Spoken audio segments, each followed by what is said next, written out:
Bonsoir à tous, bonsoir mesdames, messieurs, bonsoir. Bienvenue à cette édition de Le Grand Soir sur votre chaîne de télévision Info TV. Nous sommes le 14 février 2025 et le 14 février, c'est la fête consacrée à l'amour, la Saint-Valentin. On est justement dans les couleurs qui vont avec l'événement. Mais dans cette édition, on mettra l'accent sur la politique et l'amour que certains jeunes ont manifesté pour le président Paul Biya. C'était hier au Palais Polyvalent des Sports, à l'occasion de la célébration de son 92e anniversaire. Ceux des jeunes qui étaient mobilisés de ce côté ont appelé le président Paul Biya à être candidat à la prochaine élection présidentielle. Malgré son âge assez avancé, ils se sont même engagés à mettre la main dans la poche pour mobiliser les 30 millions de francs CFA nécessaires pour payer la caution du président Paul Biya à la prochaine élection présidentielle. Il y a donc ces jeunes qui vouent leur amour au président de la République et il y en a qui pensent que le chef de l'État devrait prendre sa retraite.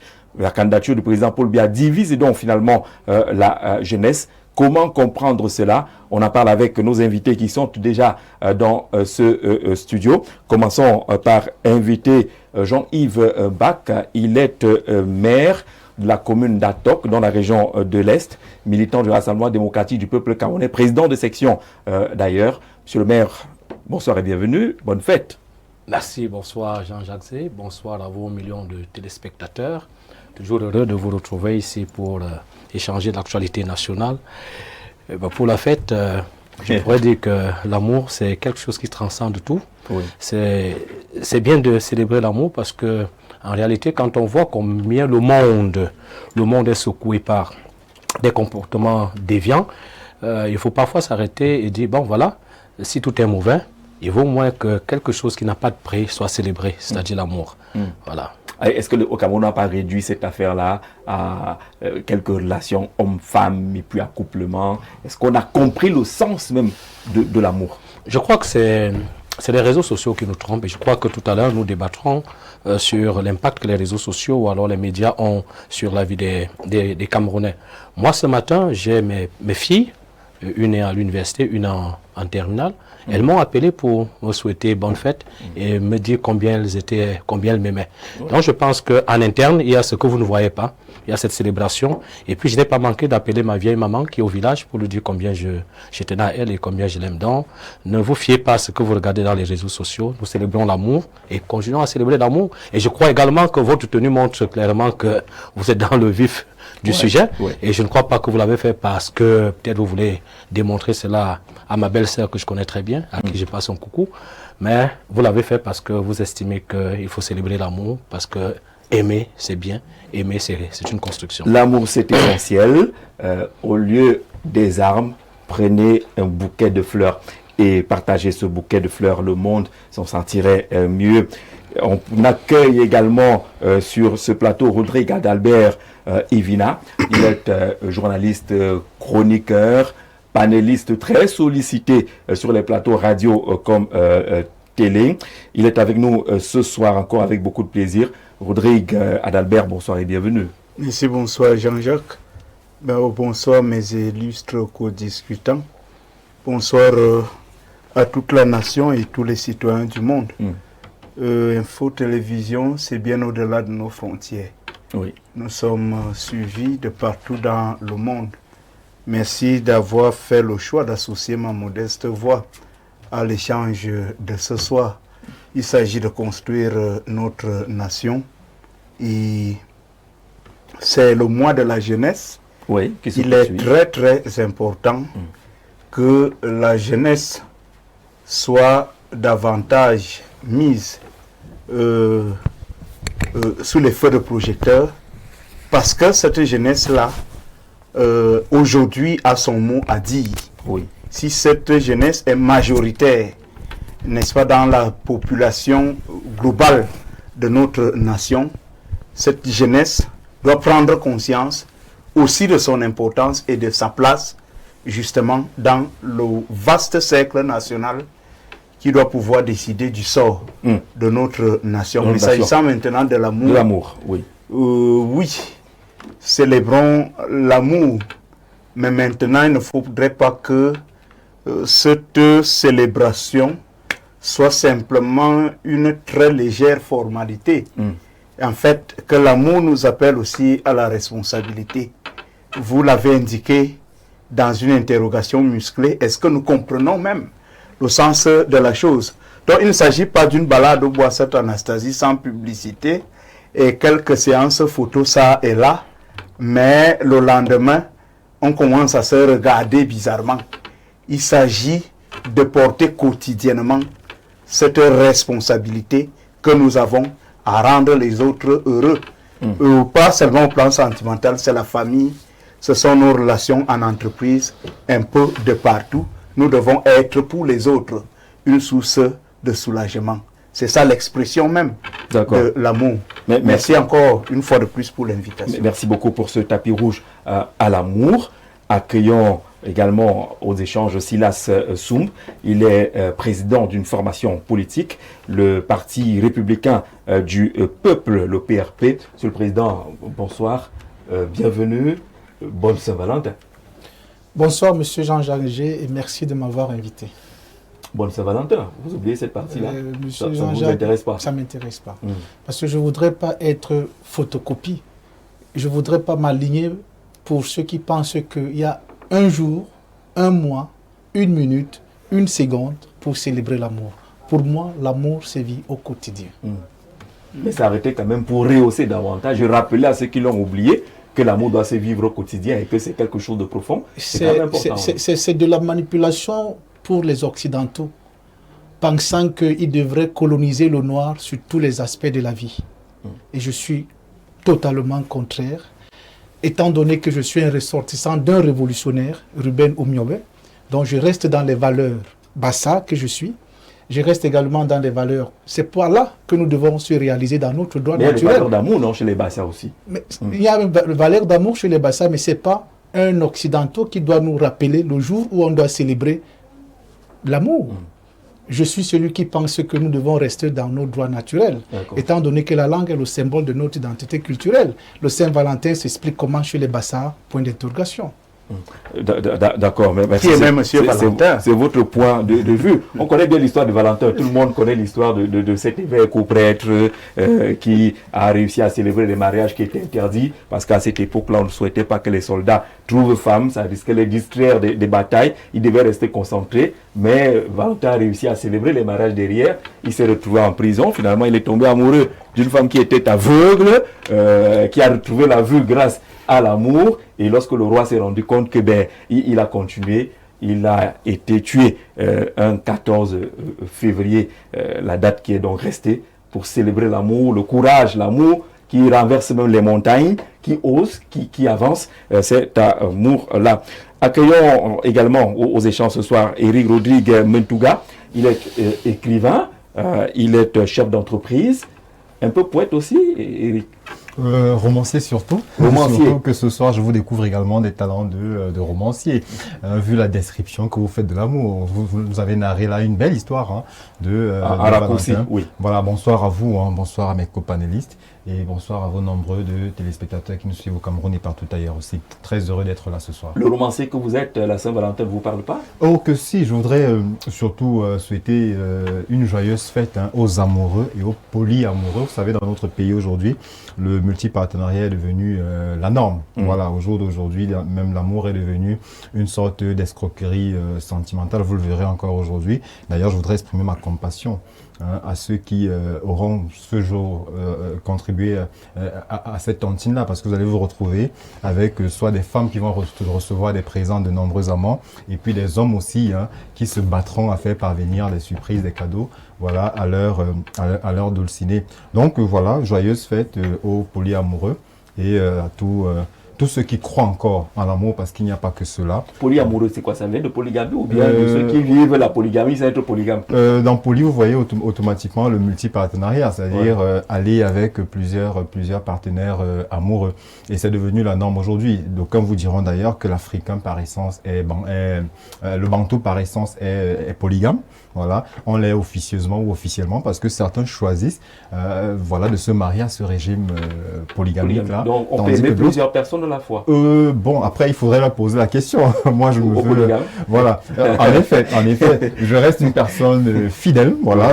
Je pense que les polygames seraient mieux placés pour répondre à votre question. Mais je crois que s'il y en a qui réussissent aujourd'hui dans des foyers polygamiques, c'est que c'est tout à fait possible. Dans une certaine vie d'ailleurs, où je m'étais islamisé, dans l'islam, hein, il est dit qu'un homme peut avoir jusqu'à 4 femmes à condition qu'il les aime d'un même amour. Donc, vous divisez votre cœur en 4 et vous réservez 25% voilà, à chacune. Tout à fait. Est-ce qu'il n'y a pas une grosse part du commercial, du marketing dans la Saint-Valentin, monsieur le maire? Est-ce que les capitalistes ne profitent pas de nos sentiments pour vendre tout ce qu'ils vendent, même les costumes rouges? Bon, je voudrais quand même qu'on baisse un peu la tension pour dire qu'en réalité, tout est commercial, tout est vendable. Il suffit juste parce qu'en réalité, lorsqu'on pose une opération, on y attend derrière un intérêt. C'est-à-dire qu'on capitalise tout. Aujourd'hui, les gens vont se retrouver à prendre des chambres d'hôtel. Les gens vont se retrouver à aller manger dans des restaurants. Les commerçants, c'est-à-dire ceux qui vendent les vêtements vont... Disons, chacun profite des situations qui se présentent à lui pour se faire un peu d'argent. Donc, pour moi, je pense que le capitalisme est au cœur de la vie des hommes. Parce qu'en économie, on définit l'économie simplement comme tout ce qu'on fait pour gagner de l'argent. Il y a un marché. Voilà, il y a surtout un marché. Voilà. Rodrigue, l'amour vend. L'amour économiquement est rentable. Mais Jean-Jacques, est-ce qu'il est même permis aujourd'hui à un homme qui n'a rien de dit bonjour à une femme au-delà du 14 février? Donc dans la vie ordinaire, si tu n'as rien. Cette histoire aujourd'hui est porteuse d'un très lourd fardeau, je vais dire, du capitalisme. En milieu urbain, c'est même encore grave. Peut-être qu'un planteur ou un agriculteur peut frapper la femme. Vous voyez quand même au village, il faut avoir un certain nombre d'arguments. Si tu n'es pas capable de livrer un mais je vous assure, de plantain. Yaoundé, Douala, bref, les grandes métropoles, notre écosystème ici, je ne sais pas s'il est permis à un homme qui n'a rien de dire bonjour à une femme. L'amour aujourd'hui, bon. L'amour n'est plus aveugle. Non, l'amour aujourd'hui, sans être pessimiste, ne porte que ce nom-là, amour. Mais sauf que dans le fond, est-ce que c'est encore amour? Dans la manifestation de ce qu'il doit être, désintéressé. Cet amour qui supporte tout, qui pardonne tout, au plan sentimental, en famille, voilà, au sein de la société de manière générale, cet amour qui tolère. Vous voyez un tout petit peu, on en a besoin dans le contexte même actuel de ce pays, que ce soit sur le plan politique, culturel et tout. Est-ce qu'on s'aime de manière désintéressée? Donc si on s'aimait, on n'aurait pas tant de discours de haine, de il n'y aurait pas tant de violence, il n'y aurait pas tant de choses que nous observons aujourd'hui au sein de notre société. Donc, je crois que nous devons consacrer des moments à cela, appeler de tous nos voeux à ce que le soleil de l'amour puisse briller d'abord dans nos cœurs. Je pense que si le monde est malade, mais alors très malade, si le mal prospère, c'est parce que l'amour se fait rare. Donc, vivement que l'humanité revienne à l'amour, mais maintenant, que chaque peuple, selon ses ressources, selon ses traditions, selon ses cultures, puisse magnifier cet amour, parce que je suis certain que chacun dans sa langue peut dire amour. Il ne faudrait pas que... Quoi? Pardon? Chez vous, l'amour, c'est quoi? Je suis un Yebokolo. Et les Yebokolo sont dans le centre. On dit Eding. Eding. Voilà, Eding. Monsieur le maire. Thieli. Thieli. D'accord, là on se comprend. On se comprend, c'est Thieli chez monsieur le maire. Non, on a compris ce côté-là. On parle d'industrie de plus en plus. Est-ce qu'il y a également une industrie de l'amour qui se développe avec la vente des gadgets, cartes de vœux, fleurs? Vous avez vu presque toutes les vitrines des boutiques à Yaoundé, Douala, Bafoussam, dans les grandes villes aujourd'hui, sont aux couleurs de la Saint-Valentin. On a quand même l'impression qu'il y a une industrie de l'amour qui se développe derrière les événements tels que le 14 février. Bien, il faut noter qu'il n'y a rien sans rien. Que ce soit le 14 février ou les autres jours ordinaires. Tout est commercialisé, tout est commercial, tout est intérêt. Que ce soit dans la vie en société, parce que c'est comme ça que la société, elle est faite pour qu'elle existe. Bien, vous devez noter que même ceux qui ont appris la théologie, il ressort que faites de l'Éternel tes délices et il te donnera ce que ton cœur désire. Nous voyons déjà un intérêt. Et qui dit intérêt, dit commerce. Dit intérêt, dit bénéfice. Il n'y a pas que le 14 février où il faut penser que les gadgets liés à cet événement sont vendus. Non. Nous devons retenir que le monde agit au conflit d'intérêts. Et lorsqu'on parle d'intérêt, il y a de la haine. Oui. Il y a des disputes. Il y a les désaccords. C'est pour cette raison que moi, personnellement, je ne peux pas dire qu'aujourd'hui, je vais célébrer le jour de l'amour. Parce que l'amour n'existe pas. Il faut dire ça comme ça. L'amour n'existe pas. Chacun de nous a sa manière de définir l'amour. Aujourd'hui, je peux m'entendre avec vous. Demain, je ne m'entends pas avec mon copanaliste. Lui dira que je suis méchant, mais vous vous diriez que Monsieur le Président est un homme bon. Où est situé donc l'amour en ce moment-là? Nous devons retenir une chose. Comme l'a dit mon copanaliste, nous avons nos valeurs culturelles et que chacun de nous doit se réaliser pleinement dans son droit naturel et de là, il pourra définir ce que c'est que l'amour. D'accord. Parlons de l'industrie de l'amour. Ça se vend. Est-ce qu'on n'a pas vidé le sens de l'amour pour en faire une activité purement marketing et commerciale? Donc si, c'est pour cela d'ailleurs que dans mon propos liminaire, et je me tue d'ailleurs chaque jour à combattre cette vénalité-là de la jeune femme moderne camerounaise. C'est pas être misogyne ou alors sexiste que de le dire, parce que la vénalité s'observe aussi du côté des hommes. Mais comme je l'ai dit, au jour d'aujourd'hui, les relations amoureuses dans notre société sont devenues des transactions commerciales où des femmes vont vers des hommes pour arrondir leur fin de mois.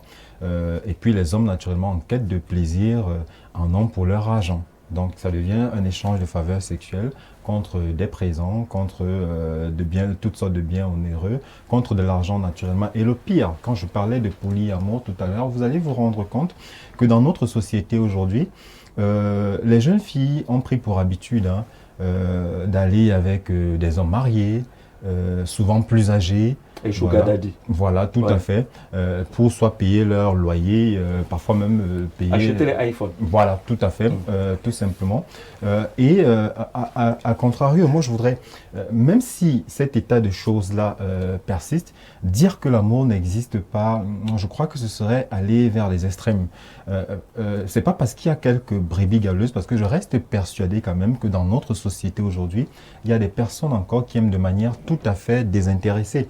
Vous me direz, oui, dès l'instant qu'on ne choisit pas d'aller avec tous les partenaires et qu'on en choisit certains, c'est que forcément il y a un intérêt derrière, mais pas forcément matériel. Au jour d'aujourd'hui, moi j'aimerais qu'on s'intéresse à l'homme pour sa valeur intrinsèque, non pour ce qu'il a dans sa poche. Parce que dans notre pays aujourd'hui, c'est cela, on a d'amour qu'à la mesure de sa poche. Comme le disait effectivement mon homonyme Rodrigue, voilà, vous vous rendrez compte que quand vous n'avez pas d'argent, vous n'avez personne autour de vous. Je me souviens d'ailleurs, il y a un aîné qui me disait, cher fils, aime l'argent avant d'aimer la femme. Parce qu'avec l'argent, tu auras toutes les femmes, mais sans argent, tu n'en auras aucune.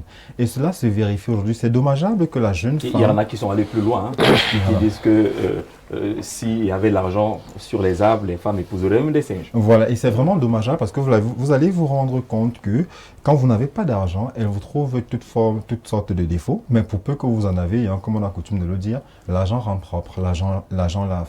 Donc au jour d'aujourd'hui, moi je voudrais que nos parents, parce que la responsabilité aussi incombe à nos parents, vous voyez dans des familles, quand la jeune fille s'en va, à son retour, c'est sa maman qui tend la main pour dire voilà, peut-être tu as passé une nuit dehors, qu'est-ce que tu nous as ramené. Et puis quand elle va vers ses partenaires amoureux, c'est sa mère à la maison qui lui dit clairement je ne veux pas d'un beau-fils qui viendra m'aider à fendre le bois. Donc à un moment donné, la jeune fille ne va plus chercher un partenaire qui lui plaise à elle, mais qui pourrait convenir au canon, aux critères de sa maman. C'est-à-dire, quand elle va se retrouver en face d'un homme, la question première qu'elle se posera, c'est est-ce que cet homme sera capable de répondre aux attentes de ma famille? Et vous vous rendez donc compte que l'amour aujourd'hui devient une sorte de prise en charge.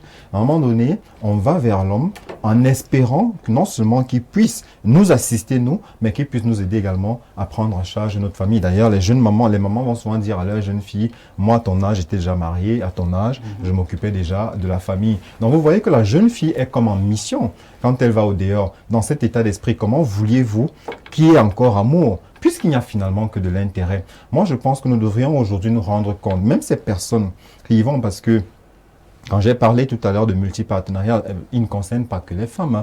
Même aujourd'hui, les hommes se mêlent à la danse. C'est-à-dire, vous avez des hommes aujourd'hui voilà, qui passent pour être des gigolos, qui sont pris en charge par des femmes et qui sont également auteurs d'escroqueries.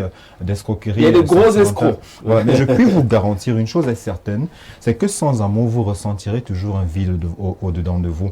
Vous aurez beau vous contenter des biens matériels, des possessions de votre avoir, mais au-dedans, sans amour. Et d'ailleurs, même sur le plan spirituel, notre destin commun à tous, pour les chrétiens, ils vous diront Dieu est amour. Les religieux vous diront Dieu est amour dans tous les courants religieux du monde. Voilà. Donc c'est notre destin commun. Nous essayons tous de tendre vers l'amour. Alors, si à un moment donné, on déclare que l'amour n'existe pas, c'est simplement... Ça veut dire que le aime-toi comme... aime ton prochain comme toi-même n'existe plus. Rapide réaction. Oui, je voudrais un peu revenir parce qu'en fait, il faudrait ici faire un distinguo de quel type d'amour nous parlons. Parce que lorsque nous attardons sur l'homme et la femme, ce n'est pas de cet amour que nous parlons ici, sauf si je ne me fais pas comprendre. Vous voulez parler de l'amour agapé? Bien sûr, je veux parler d'amour agapé où on dit l'amour pardonne tout, même entre nations, même entre frères. Je ne pense pas que s'il y a de l'amour entre mon frère et moi, forcément, ma mère lui dira que j'espère que ton frère ne viendra pas ici m'aider à fendre du bois. Ce n'est pas la même chose. Je pense que nous devons nous situer sur ce dont nous avons. Parce que d'abord, c'est pédagogique nos débats. Il faudrait que ceux qui nous écoutent, d'abord, je n'ai pas d'habitude de donner les leçons de morale, mais il faudrait que ceux qui nous écoutent réalisent que là-bas, on parle de l'amour agapé. Ici, on parle d'amour d'intérêt de sexe. Parce que lorsque vous mettez femme et homme, c'est le sexe qu'il est question. Mais lorsque je sème entre mon frère et moi d'un même père, d'une même mère... Vous réduisez hommes et femmes au sexe?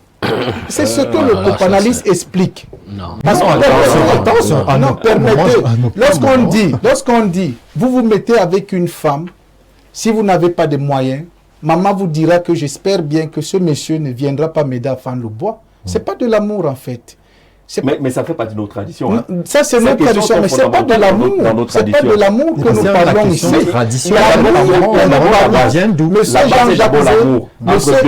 Monsieur Jean-Jacques, puisqu'il faut construire une relation avec mariage et autres. Voilà, ça c'est une relation de sexe. La relation n'est plus seulement le sexe. En tout cas, la relation, la question de peut-il faire quelque chose. La relation d'abord, lorsque vous voyez une dame, ce qui vous attire d'abord sur la dame, c'est sa morphologie. Oui.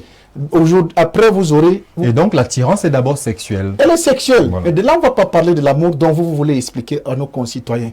Vous et moi, nous s'aimons, sans aucun intérêt. Non, mais l'amour ne commence pas de sexe, vraiment. Non, si vous ne m'avez pas compris. Vous conseillez souvent les couples. Non, vous ne m'avez pas compris. Il faut qu'on vous comprenne. Voilà, je suis en train de dire ceci. D'après les explications de mon copanalyste, qui revient à chaque fois entre l'homme et la femme de sexe opposé.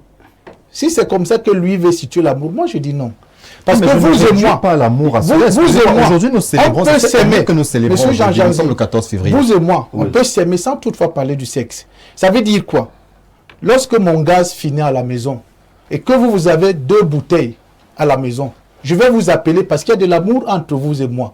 Je vous dis, mon cher, il y a 2 jours, je n'ai pas de gaz. Est-ce que je peux venir chez vous? Je prends la deuxième qui vous reste. Vous allez me dire, oui, monsieur Silas, j'ai une bouteille qui ne me sert à rien là pour l'instant. Vous pouvez venir la chercher. C'est ça l'amour. Mais il n'y a pas du sexe entre vous et moi. Mais maintenant, s'il faut parler l'homme et la femme et s'attarder dessus. Finalement, de quel amour parliez-vous? Je parle de l'amour. Vous avez dit qu'il n'y avait pas d'amour. Maintenant, vous parlez d'amour. Il a développé cet aspect-là. Qui n'est pas fondamental de l'amour. Qui n'est pas fondamental de l'amour. Que l'amour agapé existe. L'amour agapé existe de façon... Je vous ai dit, je peux vous aimer, je peux être en accord avec vous et être en désaccord avec M. Jean-Jacques Zé. C'est comme ça que le monde est fait. D'accord. Je voudrais juste... Voilà, je voudrais juste relever un fait. Et si je dis que je suis amoureux d'une femme parce que le sexe, pourquoi nos parents parviennent à faire 40 ans, 50 ans ensemble? C'est parce que toujours il y a le sexe derrière. Vraiment, ne rabaissons pas l'amour à une relation d'intérêt. Vous comprenez? Mais c'est comme ça que nous, on a vu... Non, il relevait des limites. Les limites à ce qu'on pourrait trouver dans les jeux, les couples. Je dénonçais l'amour. Il dénonçait l'amour. Voilà. Donc, vous dites qu'en réalité, c'est quand même difficile d'accepter que, sur un plateau comme ça, vous dites clairement que l'amour n'existe pas. Sachez qu'il y a des gens qui ne dorment pas parce qu'ils pensent à quelqu'un d'autre. Il y a des femmes qui peuvent tout faire, qui peuvent même abandonner leur famille contre le gré de la famille, aller suivre un homme par amour. Les hommes peuvent aussi le faire. Et les hommes peuvent aussi le faire. On a vu des hommes ici dehors. Il y en a qui le font. Ce n'est pas pour le sexe. C'est le sentiment, c'est pas l'amour. Non, mais en réalité, vous savez, le sentiment, c'est pas l'amour. Ça, c'est un sentiment. Non, les hommes aimaient César, s'il vous plaît. Soyons réalistes. Les hommes aimaient César. Soyons donc, je voudrais simplement dire que, en réalité, sur le sentiment. En réalité, c'est un sentiment. C'est un sentiment. En réalité, il faut juste dire que c'est peut-être notre société qui nous amène à croire que les gens ne s'aiment pas. Je vous dis, marchez là dehors, vous allez comprendre qu'il y a des gens qui s'aiment véritablement. C'est difficile, monsieur le maire. Je vous comprends, je vous comprends très bien. Ça dépend de quel environnement vous... N'importe lequel, sinon on n'aurait pas les guerres. Sinon, au Cameroun, d'autres ne mangeront pas, d'autres dormiront. Il n'y a pas de mots, monsieur le maire. C'est Marielle, il ne s'aime pas. Non, il y a des guerres qui ont pour fondement l'amour. Voilà. Quand vous voulez défendre quelque chose qui vous est propre, que vous aimez, vous de définir. Moi, je peux être en accord avec votre nation. Si vous aimez votre pays, qu'il est agressé, par amour pour votre pays, d'autres penseront, nous avons le cas de l'Ukraine, d'autres penseront qu'il a agressé, d'autres penseront qu'il a raison d'être agressé, c'est comme ça que le monde est défini. C'est-à-dire quelque chose de subjectif. C'est comme ça que le monde est défini. On va sortir de cette affaire-là parce que sur les questions d'amour, ça n'existe pas. Il est sceptique. Oui, c'est des intérêts en fait. Vous essayez de passer une très mauvaise Saint-Valentin. Je ne considère pas ça. Pour moi, le Saint-Valentin chez le Bassa, c'est quoi? Je ne suis pas un substitut. Non. Vous ne vous appelez pas Bassa? Je m'appelle Bassa. Non, vous êtes vous. Non, je suis Bassa. Non. D'abord, je sors d'une origine. Je suis un ressortissant d'un révolutionnaire qui voudrait que nos valeurs restent les mêmes. Les révolutionnaires aimaient beaucoup les pays. Non, mais c'est l'amour du pays que moi je parle. Mais eux, ils sont beaucoup sanctueux sur l'amour femme et homme. Je pense que... C'est là où il y a un problème. Je pense que le sujet est vaste. Ouais. Je pense il y a des pans et des pans. Très vaste. Il y a des pans et des pans. Peut-être que nous ne nous sommes pas arrêtés sur l'importance de définir les aspects ou alors tous les aspects de l'amour. Mais je pense avec monsieur... Non, je pense avec... Je pense qu'on doit laisser femme et homme. Je pense avec monsieur le maire... Un amour sans femme et homme. Monsieur Soum, voilà. Qu'il est un peu excessif de conclure que l'amour n'existe pas. Je suis certain qu'il y a des actes que lui, il pose par amour. Je suis certain que s'il mouille le maillot jour après jour pour que ses enfants aillent à l'école, pour que sa communauté soit bien, je suis certain qu'il apporte des contributions. Vous voyez comment il parle des Bassa? Voilà, pour le bien de sa communauté. Mais c'est de je suis certain que je parle. Moi, je ne parle pas de l'amour homme et femme. N'allez donc pas dire que l'amour n'existe pas. Finalement, vous dites quoi? C'est l'amour homme et femme que moi, je ne veux pas qu'on s'attarde dessus. D'accord, mais ça fait partie de l'amour. De toutes les façons. Il y a des gens qui sont violents là dehors à cause de la sécheresse affective, à cause du manque d'amour. Ils se sentent pas aimés. Il y a des gens qui se sentent, qui sont frustrés parce que la société... Même dans nos maisons. Bien sûr. Il y a des enfants qui tombent malades lorsqu'ils ont l'impression qu'ils ne sont pas aimés par les parents. Allez-y voir ces enfants qui sont dans la rue. Certains sont violents parce qu'ils ont le sentiment que la société les repousse. Et la toxicomanie en est une conséquence. Voilà, ils ont le sentiment que la société les rejette. Vous avez des gens là dehors, en réalité, qui ne sont pas pleinement épanouis parce qu'au fond d'eux, il y a ce manque. Il recherche cet amour-là. Et c'est même l'équilibre, même au plan mental. Attendez, minime. Franchement, lorsque vous avez quelqu'un qui vous soutient, quelqu'un qui vous soutient face à l'adversité, je voudrais dire, au caractère assez difficile de la vie, on a besoin d'une source de motivation. Ça peut être au plan sentimental, ça peut être la fraternité, ça peut être en milieu professionnel. Rien que ce discours qui motive. Je pense que le carburant de ce discours, c'est l'amour. C'est l'amour. Donc, vous avez des patrons nerveux lorsqu'ils ont un problème de cœur. Quand ils arrivent au bureau, bien entendu, ils grondent tout le monde. Et vous êtes beaucoup trop mal barré si votre sort dépend de lui. Dans cet état d'esprit-là. Alors, allons-nous évacuer le sexe totalement, le romancier? Impossible, puisque comme je l'ai dit, pour revenir un peu sur ce que disait Monsieur le maire, en réalité, je n'ai pas dit que le sexe soit la seule composante de l'amour. Mais je dis, si vous choisissez déjà d'aller vers des femmes plutôt que vers des hommes, c'est forcément une question sexuelle. Voilà. Sinon, vous iriez vers des hommes. Nous sommes des hétérosexuels, voilà, et nous ne reconnaissons que cela, cette orientation sexuelle-là dans notre pays. Donc, si nous choisissons d'aller vers des femmes, c'est qu'il y a d'abord cette attirance sexuelle-là.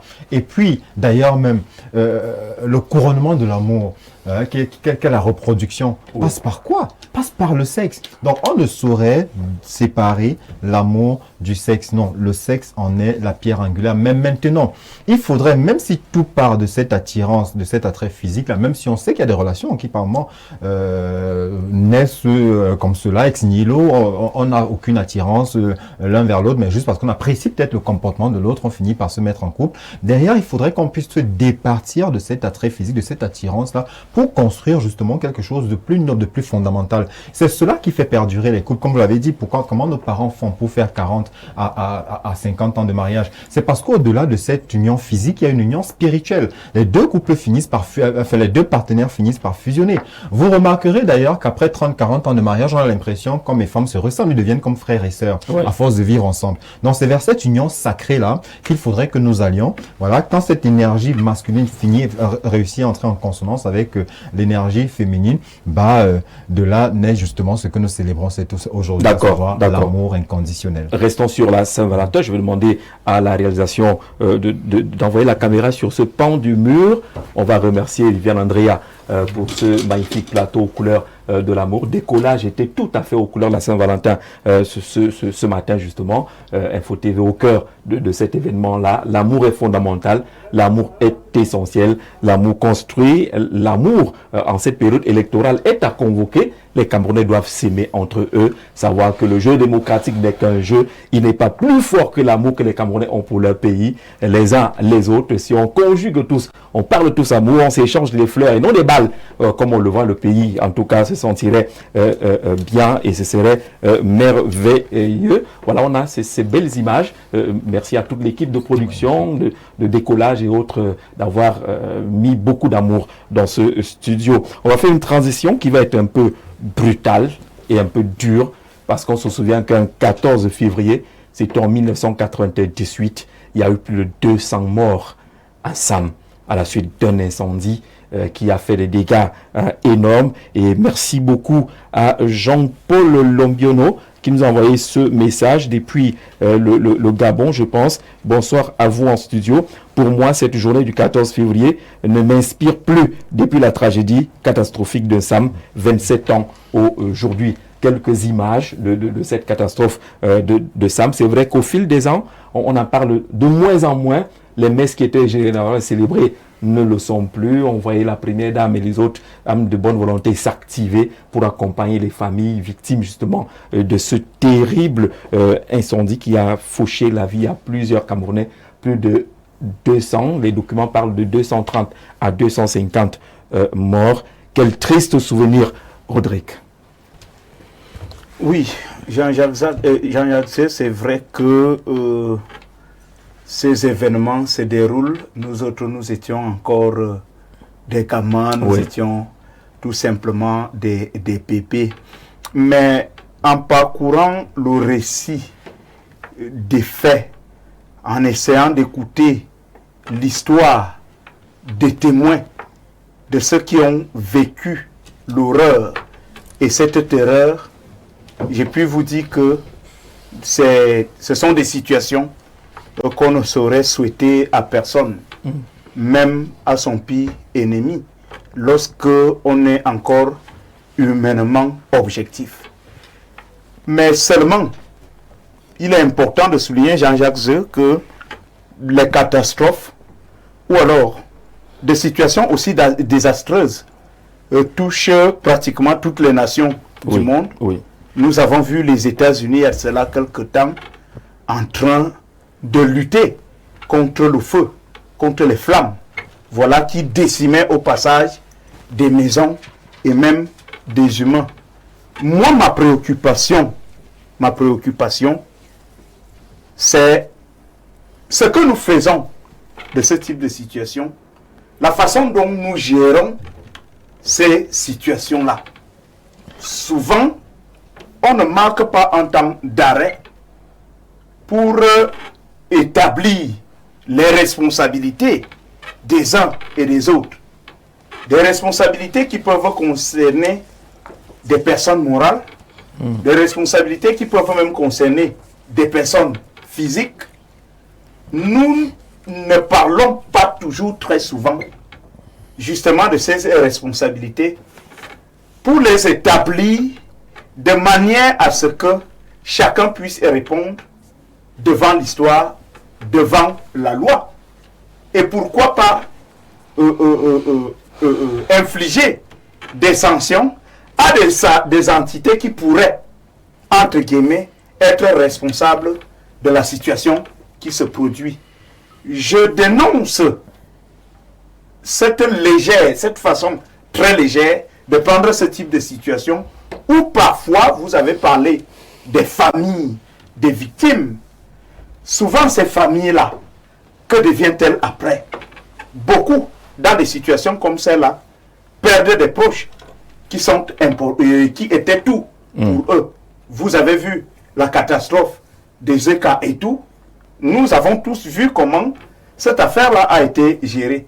Donc c'est vraiment à ce niveau-là que se situe ma préoccupation. Lorsque une situation aussi désastreuse provoque autant de pertes en vies humaines, mais il est très important que la nation fasse de cela une commémoration sérieuse. Et justement dans des pays où le peuple signifie beaucoup aux yeux des décideurs, une date comme celle-ci devait regrouper, rassembler les personnalités de notre pays.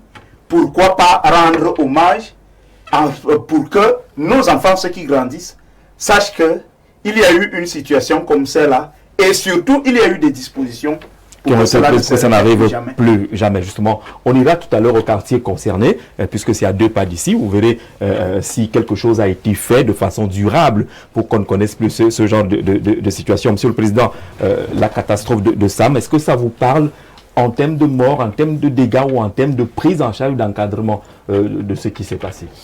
Bien, d'abord il faut, en ma qualité du président, il faut marquer 1 minute de silence pour nos compatriotes.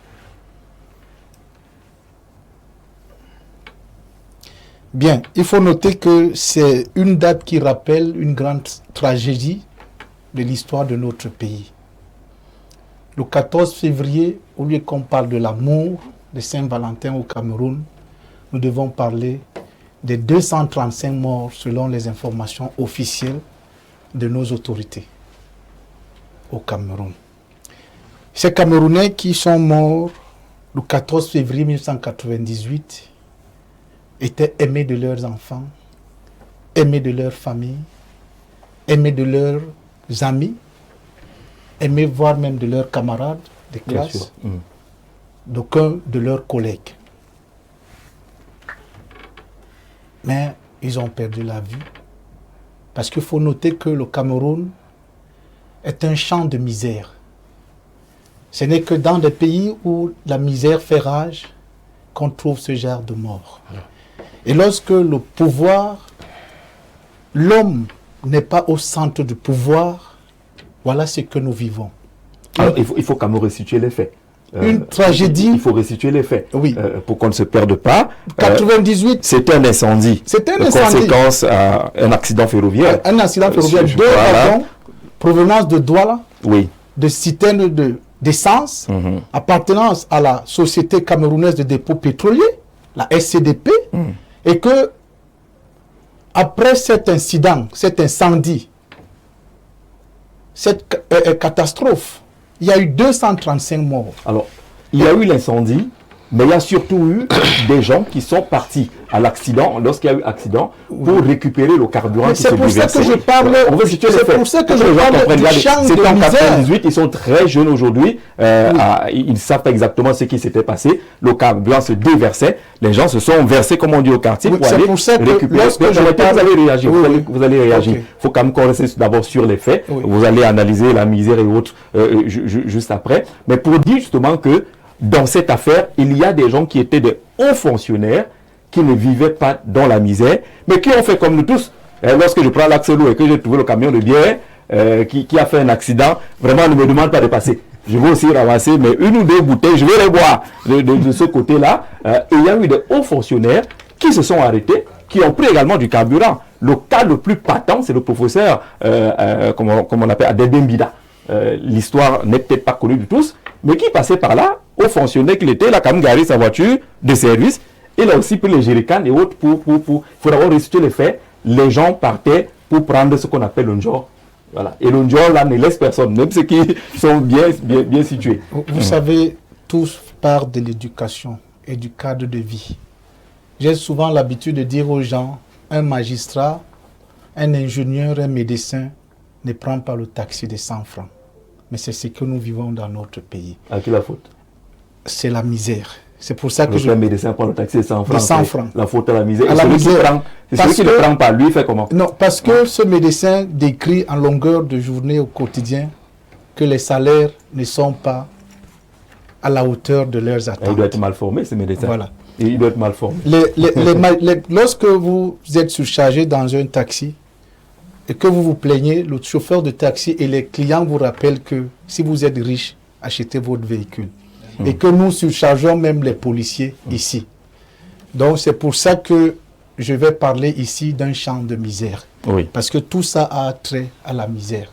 Lorsque vous avez reçu une très bonne formation et que vous avez un environnement sain et serein, je ne pense pas que vous allez vous lancer dans cette barbarie et dans cette sauvagerie lorsqu'il y a cette catastrophe de Sam que nous parlons. Le professeur qui s'est retrouvé... Est-ce que la misère est matérielle ou... La misère est d'abord matérielle et mentale. Elle commence par elle commence d'abord mentalement. Ah d'accord. La misère là, elle commence d'abord mentalement avant d'être matérielle. Avec nous qui ramassons la bière en route là, parce que ça se verse.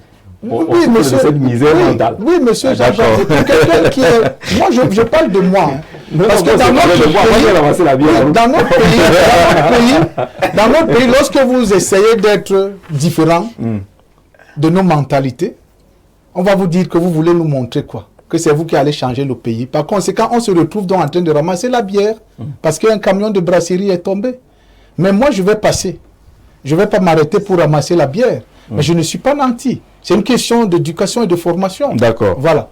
Donc, cette catastrophe de 1998, et qu'aujourd'hui nous parlons de la fête de Saint-Valentin qui est instaurée par, je ne sais pas qui, un prêtre de l'autre côté, et que nos propres frères sont morts ici ensemble, il y a 27 ans, il n'y a aucune messe d'action de grâce, il n'y a aucun résultat sur l'enquête instaurée par le chef de l'État. Les responsabilités n'ont jamais été établies par la société condamnant, parce que ces citernes appartenaient à la société camerounaise de dépôt de produits pétroliers, la SCDP. On n'a jamais su si la SCDP a pu assumer ses responsabilités. C'est ce qu'on a dit, qu'on n'a jamais su. Oui. Parce que là, on n'a pas tous les éléments d'information. Je précise bien, on n'a jamais su, mais cette information devait être publiée par des presses écrites.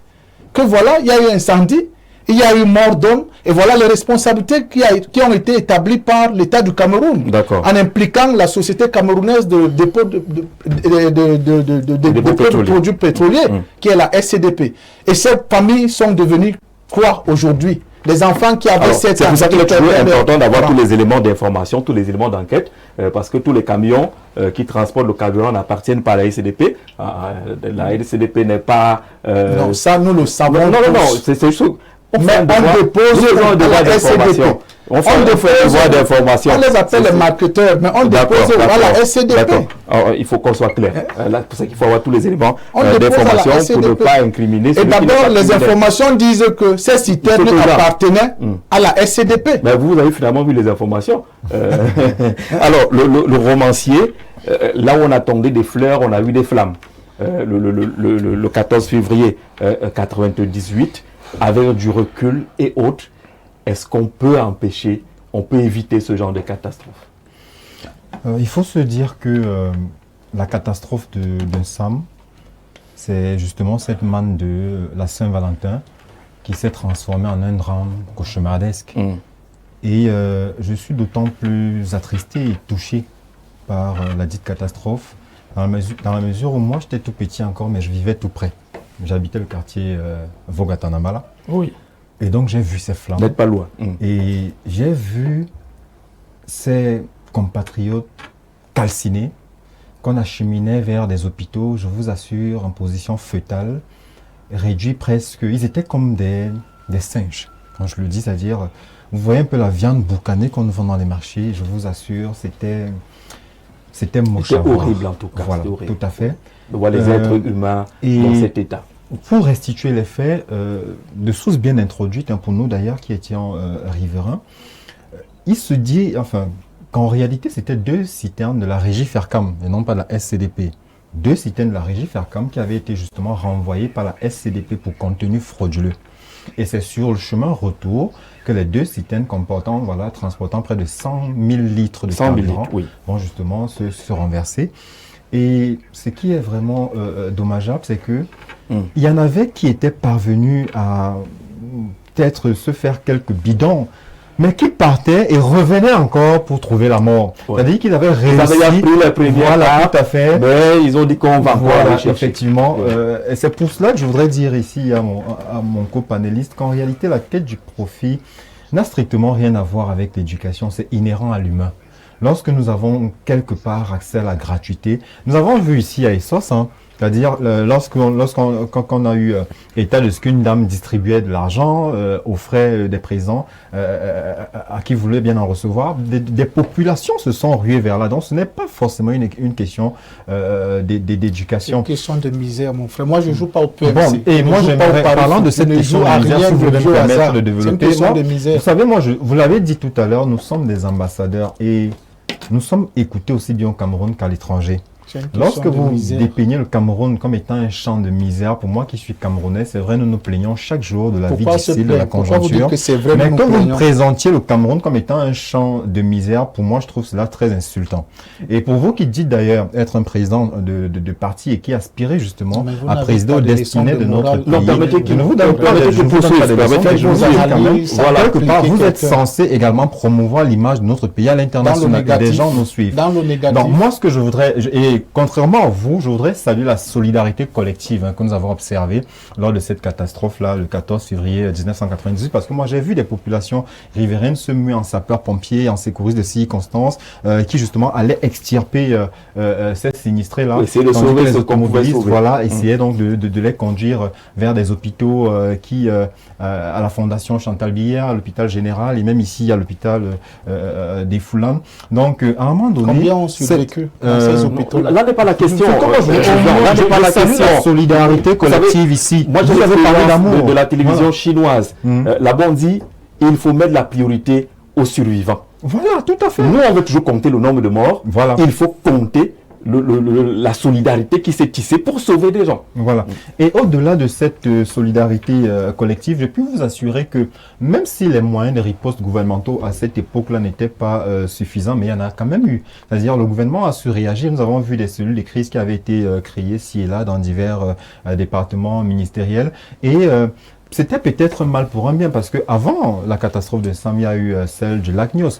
Et ce sont des catastrophes qui sont venues provoquer une véritable modification institutionnelle dans notre pays et qui a contribué au renforcement de notre dispositif juridique et opérationnel pour la gestion de ce type de crise-là. Souvenez-vous, nous n'avions pas la direction de la protection civile du MINAT, nous n'avions pas le Conseil national de la protection civile et vous voyez que récemment encore il y a eu l'Agence nationale de la promotion. Ça montre quand même que cette question de catastrophe, cette gestion de risque-là quand même, intéresse au plus haut point nos pouvoirs publics. Mais maintenant, nul ne peut prévoir un accident. S'il vous plaît, de dire ici que le Cameroun vraiment, parce que là, Rodrigue disait qu'il faut établir les responsabilités.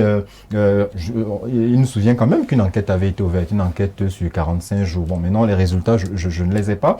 Mais je voudrais dire que l'État du Cameroun, qui était d'ailleurs très jeune, hein, était normal, l'impréparation n'était que normale. Voyez-vous, nous venons d'accéder à l'indépendance, nous avons des priorités, et puis nous faisons face à des catastrophes comme ça que nous ne prévoyons pas. Vous ne pouvez pas... vous parlez d'un État comme ça. S'il vous plaît, s'il vous plaît. Est-ce que vous pouvez me permettre au moins de m'exprimer? Il estime que le pays n'avait pas encore... À ce moment, nous n'avions pas encore suffisamment de moyens de riposte, et c'est tout à fait normal. C'est dans des cas comme ceci, justement. Rodrigue a évoqué tout à l'heure le cas des États-Unis. C'est lorsque de telles crises surviennent, justement, c'est lorsque de telles crises surviennent que l'État prend des dispositions. Et nous avons eu la réponse gouvernementale à travers des textes, voilà, des décrets qui ont été pris, des arrêtés aussi, qui s'en sont suivis, des cellules de crise, et puis des institutions qui ont été... Peut-être que cela n'a pas été suffisant, on peut le dire, c'est normal. Voilà. Peut-être que ça n'a pas été suffisant. Et nous, il y a des choses qui ont été faites à leur amélioration. On doit pouvoir souligner tout cela. Non, c'est l'implication de tout le président. Lorsqu'il y a une crise, lorsque ça brûle chez le voisin. Moi, j'aimerais même vous avant d'appeler qu'est-ce que vous nous proposez au-delà de ce qui a été fait. Qu'est-ce que vous nous proposez? Parce qu'on faut sortir un peu de la critique, là. Merci. Dans un esprit de critique. Vous, qu'est-ce que vous proposez? Qu'est-ce que vous estimez que l'État aurait pu faire? Éric Rodrigue, nous passons la parole à Monsieur le maire. Qu'est-ce qu'on retiendra finalement de cette affaire qui est vieille? Monsieur le Président, il n'y a pas deux émissions. Permettez qu'on avance. Sinon, tout ce que vous dites qui peut être intéressant va être noyé. Donc, vous avez la parole tout à l'heure, vous allez parler, personne ne vous a interrompu. Alors, ça fait 27 ans aujourd'hui qu'on a connu cette catastrophe de Sam. Est-ce qu'au quotidien, on a l'impression que les gens restent prudents, que ça a changé quelque chose dans la mentalité des uns et des autres, des mentalités dites faibles ou nulles par le président tout à l'heure? Est-ce qu'on a l'impression quand même qu'on a tiré les leçons de cette catastrophe? Voilà, moi je ne voudrais pas revenir sur ce que le président a dit parce que nous, c'est dans cet environnement que nous vivons, de ces opposants qui donnent une image... Qui s'opposent. Bref, leur vie c'est l'opposition. Moi je ne voudrais pas surfer sur la vie des gens pour me faire du clientisme politique. Pour dire que ce qui est arrivé était déplorable, mais je vais partir d'un fait simple, puisque même les enfants nous écoutent. Lorsque vous êtes dans une cérémonie et que les appareils s'arrêtent, la plupart du temps, l'impresario dit souvent l'homme a créé la machine, mais la machine a fini par trahir l'homme. Voilà. Donc, si je reviens sur sa narration tout à l'heure, on dit bien que c'est deux citernes qui se sont connus. C'est des accidents. Les accidents existent. C'est-à-dire, au Cameroun, il a parlé des États-Unis, en Chine, un peu partout dans le monde, les accidents existent et on ne les prévoit pas. Vous comprenez? Vous pouvez sortir de chez vous le matin avec votre véhicule, vous avez vérifié l'eau, vous avez vérifié l'huile, vous avez tout vérifié, mais un véhicule, vous êtes sur votre voiture, vous êtes dans votre voiture, mais un véhicule vient vous percuter à l'arrière, un autre vous percute en avant, et puis il y a catastrophe. Ça, c'est une première image que je voudrais vous présenter. Une autre image, aujourd'hui, le monde évolue. Vous allez voir que quand deux personnes bagarrent dans la rue, ou alors quand il y a un accident, certains, au lieu d'aller secourir, font quoi? Ils prennent des vidéos, parce qu'ils trouvent qu'ils vont partager ces vidéos. Les nouveaux influenceurs, ils trouvent qu'ils auront plus de vues. Donc, en réalité, ce qui s'est passé à Sam est à déplorer. Maintenant, posons-nous la question de savoir, est-ce qu'on a encore assisté à ce type d'accident depuis? Pour revenir à ce qu'il a dit tout à l'heure. Est-ce que vous avez encore appris que deux citernes se sont renversées ou sont cognées comme ça s'était passé en 98? On a eu le train des écarts. Non, je parlais de l'accident de Sam. Les accidents, écoutez bien, écoutez, voilà, les choses ne peuvent pas être identiques. C'est-à-dire qu'on s'inspire de ce qui s'est passé mal aujourd'hui pour que demain ça n'arrive plus. Donc, vous me demandez simplement, alors qu'est-ce qu'on peut tirer de cela? Moi, je voudrais juste m'incliner devant la mémoire de ceux qui sont partis. Il n'était pas, ce matin quand il s'était réveillé, il n'avait pas prévu qu'il mourrait de cette mort. Vivement que ce type de cas inspire les Camerounais. Pour dire que, en réalité, quand on n'a pas la maîtrise de la situation, il ne faut pas, parce que c'est deux citernes qui sont cognées, mais les dégâts ont été causés par ceux qui venaient à l'enquête du cas. Maintenant, vous allez parler de la misère. c'est bien beau de parler de la misère, mais je crois que nous, on a souvent vu, même dans des sociétés dites développées, quand on jette de l'argent comme ça en l'air, il y a des gens qui vont ramasser ceux qui sont même à l'abri du besoin. C'est-à-dire tout ce qui est gratuit attire. Tout ce qui est gratuit attire. Donc, vivement, ne parlons pas de la mort, pleurons nos morts. Je suis quand même d'accord avec lui qu'on devrait, chaque 14, on a vu ça un peu partout, peut-être des gerbes de fleurs, des cérémonies pour rappeler ces moments. Ce serait important. Alors, parce qu'on a fait l'expérience de passer par la CDP tout à l'heure pour observer s'il y avait quelque chose. Ce n'est pas seulement le devoir de l'État, même les familles peuvent également se mobiliser pour faire... Mais les familles se mobilisent, parce que je crois qu'il y a eu une association prière, des victimes qui avait été créée autour de cette affaire-là. Mais justement, dans le cadre des leçons à tirer, la SCDP au même endroit, les populations qui étaient censées aller s'installer un peu plus loin parce qu'il y avait une opération de déguerpissement autour de cet endroit qui quand même manipule du carburant et autres. Mais on a vu que tout le monde est revenu, les boutiques sont là, les restaurants sont là, on vend même le coq de ce côté-là, et ainsi de suite. Tout doit être revenu. Donc, est-ce qu'on a eu un suivi qui permet d'éviter tout ça? Non, vraiment. Permettez qu'on évolue, Monsieur le Président. Est-ce que vous avez sensibilisé les populations pour leur dire que quand il y a un accident comme celui-là, n'y allez pas, ainsi de suite? La parole était à Rodic, justement. Oui, merci Jean-Jacques. Peut-être que je voulais repréciser ma pensée en disant que, c'est moi qui le disais, les catastrophes, ça frappe toutes les nations du monde. Oui, effectivement. Et ces catastrophes sont variées. Ça peut être les cas de folie humaine, de méchanceté humaine telle que vécue à Paris, au Bataclan, où un individu s'amène avec l'arme. Le camion également à Paris, en France, c'était hier, je crois. Voilà, et arrose tout le monde. En Allemagne, je crois, hier, quelqu'un fonce sur une foule et veut absolument faire des morts. J'ai parlé des États-Unis, les déraillements des trains, même en Occident, un peu de partout. Mon problème au niveau du Cameroun, c'est cette espèce de désinvolture. C'est la gestion qu'on en fait. Et puis, l'État ne s'accommode pas à la complaisance. Une république qui se veut sérieuse ne s'accommode pas à la complaisance face à des situations pareilles. Qu'est-ce que j'appelle la complaisance? La complaisance, pour moi, c'est le fait, effectivement, de ne pas conduire une mission d'enquête jusqu'au bout. De ne pas rendre compte à la nation des causes de la situation.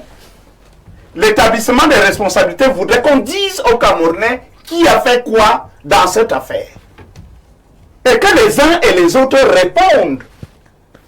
Voilà de leur implication ou de leur responsabilité dans la chose. Et je suis d'accord avec moi. On est d'accord là-dessus. Qui parle de la création d'un certain nombre d'institutions, la direction de la protection civile, le Conseil national de la protection civile. Ça, c'est bien. C'était peut-être pour améliorer. Mais c'est les choses qu'on crée après exploitation des éléments d'enquête. Peut-être que nous, on n'était pas les destinataires de cette enquête. Même quand on n'est pas... Mais lorsqu'on tire les leçons d'une situation, on crée ça parce qu'on aurait observé que ça avait manqué dans la gestion. D'accord, mais jusque-là, si c'est pour des améliorations de gestion de ce type de cas, je suis d'accord.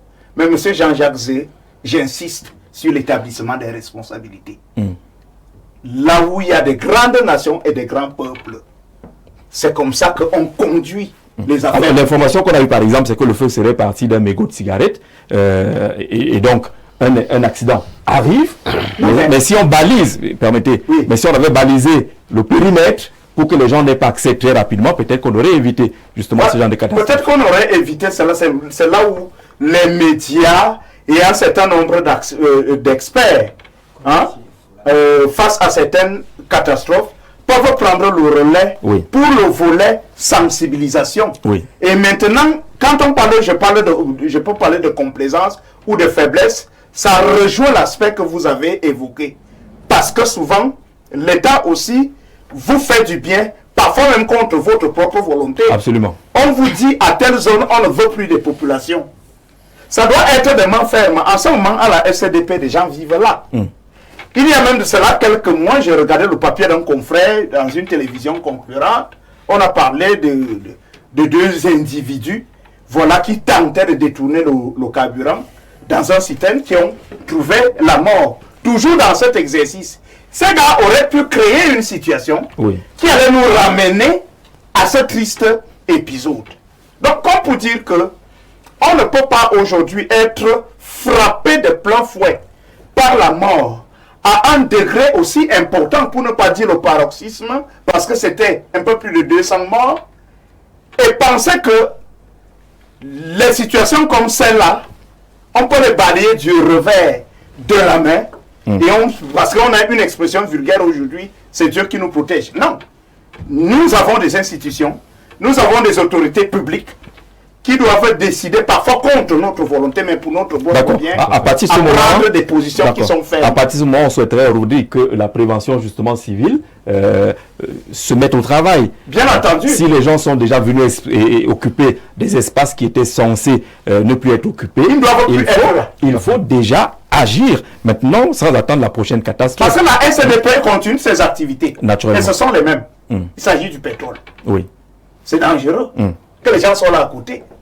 Parce qu'on voit toujours les citernes qui sont garées là, les gens font toutes sortes d'activités autour.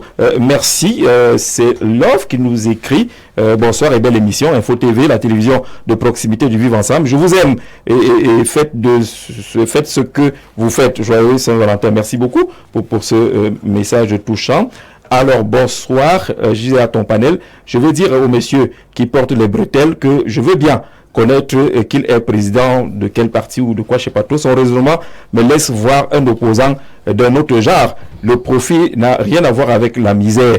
Vouloir généraliser les faits que dans un langage, une langue française, dans une chaîne à 1 heure de grande partie, écoute juste en tout cas, parce qu'on fait la politique, c'est malheureux. Si la politique ouvre la bouche pour fuir tout et rien dire, c'est honteux. Je ne sais pas trop, Franck de Bokito, qui semble n'avoir pas apprécié votre raisonnement tout à l'heure. Bonsoir Jean-Jacques. Je me nomme Alexandre depuis la ville de Batouri. J'apprécie vraiment le débat, mais je suis de tout cœur. Je suis de tout cœur avec celui même qui aime bien, on appelle le Bassa. J'ai rien. Laissez-le chuter dans ses dires. Il a la possibilité de chuter. On ne l'interrompt pas. C'est lui qui a interrompu les autres tout à l'heure. On va prendre un ou deux autres messages. Ça s'entremêle un peu ces messages-là entre le thème de mise en bouche et celui qu'on prend en ce moment. Bonsoir. Demandez à vos invités de parler ce qui est à nous et laisser les problèmes des grandes nations civilisées. Nguélé, Jean-Pierre, du côté de Berthois. Jean-Pierre, on ne va pas s'isoler. Notre pays, c'est aussi une grande nation. Alors, bonsoir, Gisette. C'est terrible, monsieur en cravate rouge dérange les gens. C'est pas en dénigrant le Cameroun qu'on retiendra de vous un bon opposant. Fabien Onambélé, depuis Barrière. Évitez d'appeler pour qu'on puisse prendre tous les autres messages. Bonsoir, cher monsieur. Je me souviens à cette journée fatidique. C'était terrible. Mon ami humoriste et son Beaufort avait également péri dans ces flammes. Des souvenirs terribles. Bonne émission, Roger, depuis Sam. On se souvient également de la famille Haïssi, qui avait connu plusieurs morts de ce côté-là. Bonsoir à vous. Je suis Marie à Damas. De mon côté, l'amour existe, d'accord. On a encore quelques messages d'amour qui répondent à ceux qui ont dit que l'amour n'existait pas. Les voies de sortie et de gestion d'une situation comme celle-là doivent quand même être palpables, Monsieur le Président. Si on a pris des mesures, on a créé des institutions, mais on est en train de laisser la même situation revenir, et ce serait à ce niveau la faute. On dira également que des structures comme la SCDP, elle était installée là, la ville n'y était pas. On avait pensé qu'on la délocalisait de Yaoundé. Maintenant, elle est au centre de la ville. Peut-être qu'il faut une meilleure projection, une meilleure vision pour éloigner des structures comme celle-là du cœur de la vie des populations. Bien, je vais rappeler aux concitoyens que quand c'est bien, c'est l'office de tout le monde. Le mal est orphelin. La réussite est l'office de tout le monde. Lorsque nous parlons du Cameroun, je ne pense pas que ne rien dire, d'abord dans notre pays, ne rien dire est une preuve de grandeur. Mais c'est à tort et c'est mal pensé. Lorsqu'on crée une direction de protection civile au MINAT,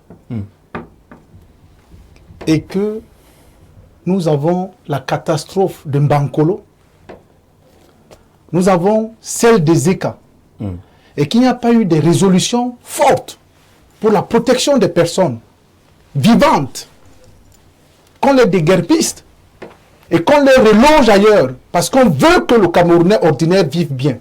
Et que les gens pensent qu'ils aiment le Cameroun, je suis désolé. Parce que moi, j'ai été. Alors, on va disséquer, pour qu'on se comprenne, on va disséquer. Quand vous prenez Mbankolo, non, Monsieur le Président, soyez patient, hein, c'est pour cela qu'on est là. Quand vous prenez Mbankolo, c'est une catastrophe. C'est une catastrophe naturelle, mais les gens meurent pourquoi? Parce qu'ils choisissent d'aller vivre dans une zone non constructible. Il faut prendre la Monsieur Jean-Jacques, oui. Je ne voudrais pas que vous allez me permettre, parce que moi je suis direct, je suis ambassadeur. Je ne voudrais pas que vous jouiez à ce jeu. Non, je passe. Voilà. Si vous construisez dans une zone non constructible, permettez, Monsieur Jean-Jacques, vous êtes déjà le premier. Nous avons le ministère de Domaine et des Affaires foncières. Oui. Nous avons le cadastre. Pourquoi on va laisser un Camerounais? Parce que la politique actuelle n'est pas axée sur le Camerounais. Parce que lorsqu'on aime son peuple, on prend toutes les mesures nécessaires pour l'épargner des catastrophes naturelles et voire même humaines. J'aime bien ça. On aime son peuple, on le protège. Parce que moi, je parlerai de l'inefficacité et de l'irresponsabilité de ceux qui nous dirigent. De l'État. De l'État. Parce qu'ils n'ont pas empêché que vous alliez construire là où vous savez qu'il y a la mort. Là où il y a la mort. C'est ça le rôle d'abord. Vous quittez c'est ça le rôle d'abord. Vous quittez votre village. C'est ça la responsabilité. C'est ça la responsabilité. Le premier responsable de votre vie, c'est vous. Non. Le premier, moi par exemple, non, c'est moi, non, là nous sommes en État, on parle de l'État. Mais le moi, c'est qui? Je ne peux pas demander à un chauffeur de taxi de venir prendre les numéros de portière, vrai ou faux? Je ne peux pas demander, ça veut dire que je n'ai pas qualité de prendre des décisions qui engagent la République, vrai ou faux? Le prêtre ne peut pas fermer un débit de boisson, vrai ou faux? Parce que ça n'engage pas. Nous avons des hommes qui ont été responsabilisés pour mener à bien l'action gouvernementale et le bien-être des Camerounais. Si ces hommes sont irresponsables et inefficaces, il faut le dire haut et fort. Ne jouons pas ce jeu. Le Camerounais qui connaît la loi. Non, je veux constituer les responsabilités. C'est vous qui avez parlé de responsabilité. Dans un jeu de responsabilité, il faut que tout soit clair. Vous ne pouvez pas si vous savez qu'on ne s'assoit pas en route, vous ne pouvez pas construire. C'est pour ça qu'il y a la sensibilisation. Vous ne pouvez pas construire dans une zone marécageuse et que l'État, qui est le gendarme de tout le monde, vous laisse construire. Monsieur, ça veut dire que l'État ne fait pas son travail. D'accord. Pourquoi on nous demande d'assurer nos véhicules? Et lorsque vous n'avez pas assuré le véhicule, quand il y a un contrôle de police en route, d'abord je vais rappeler ici que la sécurité, ce n'est pas une question d'effectif. C'est parce que c'est le titulaire de l'ordre républicain qui vous intéresse. D'accord, on est d'accord. Donc, c'est la responsabilité de l'État. C'est la responsabilité de l'État. Il faut que l'État s'occupe de son peuple. D'accord. Continue. Vous ne pouvez pas aller construire dans un marécage et il y a l'administration communale qui est dans cette localité et qui vous voit construire. Parce que l'homme est de nature indisciplinée. Ah, d'accord. Quand une loi est votée, elle doit être appliquée. C'est pour ça que la loi existe. C'est pour ça que l'État existe. L'homme est comment? Vous comprenez? Il ne faut pas qu'on dise des choses parce que il faut. Moi, j'aime l'État. Je vais vous surprendre. J'étais dans une localité du sud-ouest le 11 février. Allez voir les services publics qui sont abandonnés. Mais voyez comment les populations de cette localité se mobilisent pour aller fêter le 11 février, défiler. Entre-temps, les dirigeants de ce pays détestent le Cameroun. Mais les Camerounais ordinaires aiment le Cameroun. Moi, j'ai été dans des zones où il n'y a même pas de rouge. J'ai été à Mundemba. J'ai été à Kondo Titi.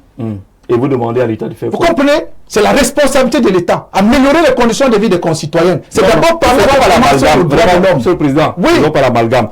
Vous avez vu les services publics abandonnés dans le sud-ouest et vous savez pourquoi? Il n'y a pas de raison. Non, il n'y a pas de raison. L'État ne se soumet pas, monsieur.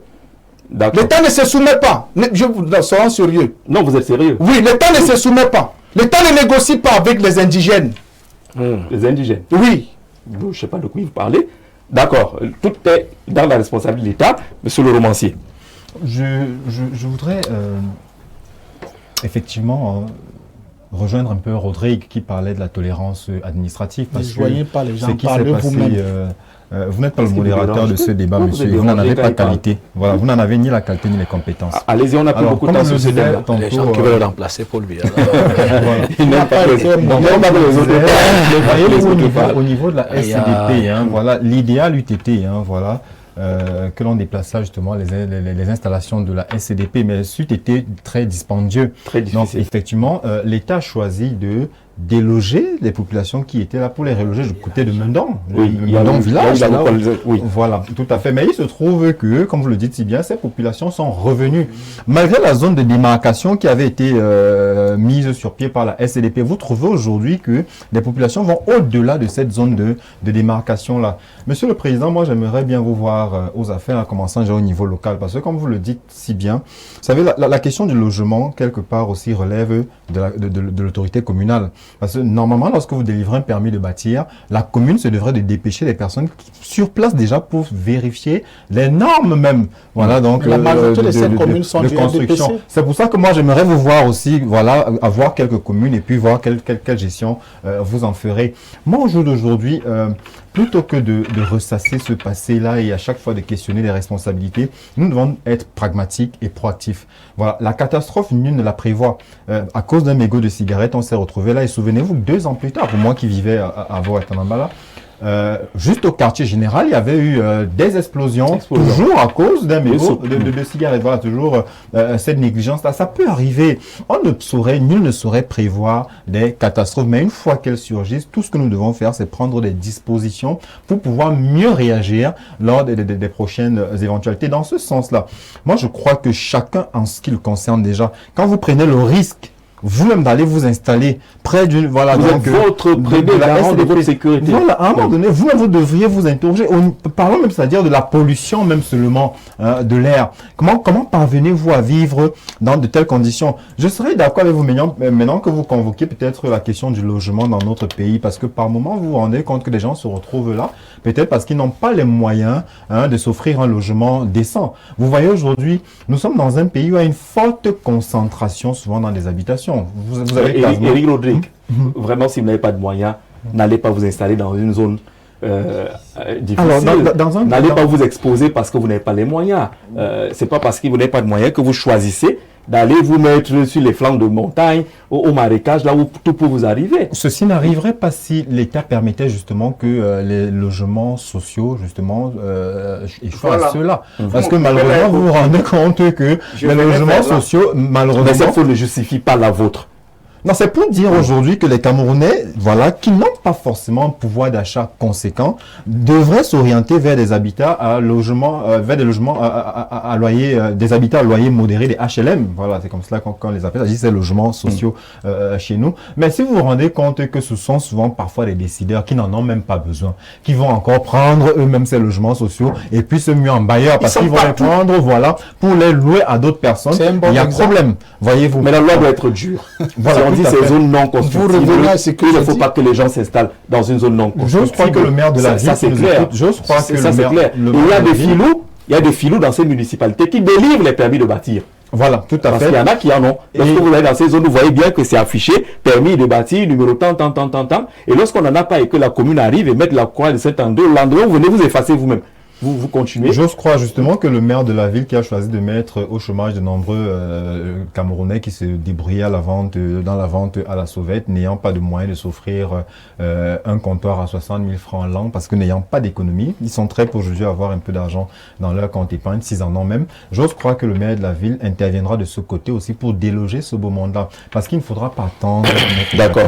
Et lorsqu'on vous détruit dans une zone non constructible, c'est vous qui payez les frais relatifs à cette destruction-là. Il faut bien que les gens le sachent. Monsieur le maire, sur ces enseignements, sur les mesures à prendre, sur la responsabilité, est-ce qu'on n'est pas en train de dédouaner totalement et d'infantiliser les populations qui ont dit que non, c'est l'État qui doit vous dire tout le temps que n'entre pas ici, n'entre pas là, alors que vous pouvez avoir votre conscience qui vous interdise de poser certains actes? Moi, je crois que les responsabilités sont partagées. Les responsabilités sont partagées parce que nous sommes dans une société que nous voulons tous construire. D'un côté, il y a les gestionnaires, ceux que nous avons investis, ceux qui ont le pouvoir de l'État pour travailler. Mais de l'autre côté, il y a le citoyen qui participe au développement. Vous voyez, dans le code des CTT, la loi sur les CTT, il y a l'article 40, par exemple, qui parle de la participation citoyenne au développement. Je vais prendre un cas qui n'est pas celui de SAM, mais qui est celui de l'occupation des emprises. Vous savez, une nationale. Sur une nationale, je crois que c'est 40 mètres après les emprises. Mais quelle est notre culture? Nous, par exemple, du soleil levant, nous avons pour habitude, vous allez arriver chez nous, tous les villages, les maisons sont plutôt au bord de la route. Je viens de signer un arrêté municipal qui interdit qu'on enterre les gens sur les emprises. Vous allez voir, c'est catastrophique. C'est-à-dire que ça devient comme un spectacle où tous les jours, quand il y a deux, on creuse les tombes juste après la rigole. Juste après la rigole. Donc j'ai pris un arrêté, mais ça n'a pas été facile parce qu'il fallait se rapprocher d'abord des chefs traditionnels pour leur dire, ben voilà, c'est vous les auxiliaires de l'administration de vos villages, mais vous laissez que cela se fasse. Donc je voudrais aller un peu dans son sens pour dire qu'il y a un travail fort à faire, celui de la sensibilisation des populations. Parce qu'on dit mon peuple périt faute de connaissance. Il y a des gens qui sont installés là. Vous allez voir un débat. J'ai bénéficié d'un financement du FECOM pour la construction, par exemple, d'un complexe commercial. Là, au lieu Carrefour dit Mbama, que vous connaissez. C'est un très bon projet qui est... même la population achète ce projet pour dire que la population épouse le projet.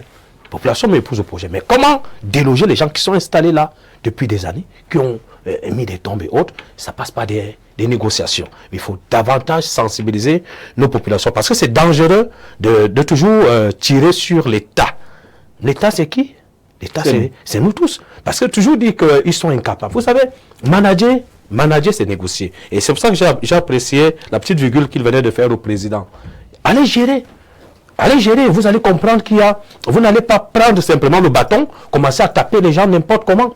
Vous ne pouvez pas le faire. Vous le faites, monsieur, on vous dira que vous êtes au service de ces populations. Vous n'allez pas les traumatiser. Donc il faut vous asseoir avec elles, leur expliquer en réalité que ceci est bien pour vous. Parce qu'il y a des gens qui l'ignorent. Mais c'est ce qui n'est pas allons-y doucement. Quand quelqu'un, par exemple, construit une boutique ou un bar juste à 2, 5, 6 mètres de la route, et que par mégarde, un camion, c'est devant cela, il y aura catastrophe. Demain, on accusera qui? On va dire, bon, l'État avait laissé faire. Bien sûr. Voilà, c'est ce qu'on dira. C'est pour ça que j'ai dit les responsabilités sont partagées. Mais maintenant, nul n'est censé ignorer la loi. Vous également qui êtes installé là, vous êtes coupable. Donc, c'est un travail d'ensemble qu'il faut faire au quotidien. Mais je vous dis, cela passe par la sensibilisation. Mais pas seulement la sensibilisation, l'éducation des masses. L'éducation, c'est dès le bas âge que nous devons commencer à parler de cela à nos populations. Allez gérer une commune, vous allez comprendre. Mais moi, j'ai dû porter plainte à quelqu'un parce qu'il m'a poursuivi dans tout le village avec la machette. Juste parce que j'étais en train d'installer les espaces verts sur les emprises. Il estime que c'est son terrain. Donc, lui, dans son esprit, c'est que c'est son terrain. Vous ne pouvez pas changer ça de son esprit. Il a 70 ans, il sait que ses parents et autres, ils ont grandi là. Il sait que ce sont des espaces. Mais vous avez de la peine à lui dire que ici, monsieur, c'est l'emprise. Donc, il faut aller doucement. Ne pensez pas que vous allez prendre une chicotte et commencer à taper les populations. Ça ne se passe pas comme ça, mon cher. C'est l'image. Donc, il faut sensibiliser. Voilà, donc, il faut sensibiliser. Il faut davantage sensibiliser. Non, c'est quoi? Vous imaginez le maire en train de décaler. C'est tous les jours.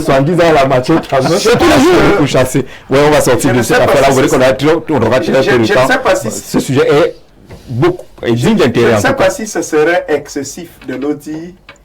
C'est peut-être facile d'être ministre que d'être maire.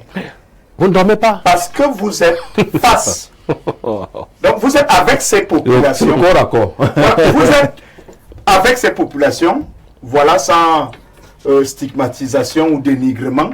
Mais vous avez là des gens qui n'ont pas le même degré de compréhension des enjeux, voilà, qui se présentent comparativement à certaines situations. Ouais. Ou alors des projets qui sont élaborés par la municipalité. Effectivement. C'est souvent embarrassant. D'où l'importance, justement, de la sensibilisation, du dialogue, de l'échange. Mais je voudrais tout de même ajouter, pour ceux qui sont, pour nous qui sommes, d'abord moi je suis candidat à rien, donc pas assumer. On ne sait jamais. Voilà. Non, je suis candidat à rien pour être coopté. Moi je prône pour l'éducation des masses populaires, pour la sensibilisation, mais pour une petite dose de fermeté aussi. Un peu de chicotte. Voilà. En tout cas, sur la sensibilisation. Voilà, lorsqu'on a les moyens, voilà, de pouvoir le faire. Puis la sensibilisation, quelqu'un l'a dit ici, il faut que tout le monde s'y mette. Un jour comme celui-ci, on aimerait voir des émissions qui parlent de SAM, des choses qui sont mal faites jusqu'à présent, celles qui n'ont pas été faites, celles qui sont de la responsabilité de l'État, celles qui sont de la responsabilité des populations, qui sont un peu difficiles, parfois têtu, mais on doit se mettre tous dans la sensibilisation pour qu'on ne soit pas comptable à la fin si jamais il y a une autre catastrophe qui se produise de ce côté-là. Alors en matière de sécurité, les mesures préventives, en d'autres termes, on prévoit ce qu'il faudrait faire en cas d'accident. Mon frère Jean-Jacques Zé, le Bénin est en train d'être transformé depuis 1990. Demandez à ceux qui ont connu le Bénin en 90 ce qu'ils en pensent aujourd'hui. Un État sérieux donne tous les résultats des enquêtes de la population. À la population, c'est le B.A.B.A. François depuis Abidjan. On te salue là-bas, frère François, depuis Abidjan. Excusez-moi pour le dérangement, s'il vous plaît. Est-ce que vous pouvez me donner le numéro de téléphone de votre invité d'hier? Ah, d'accord, notre invité d'hier, je sais pas, c'est Tony.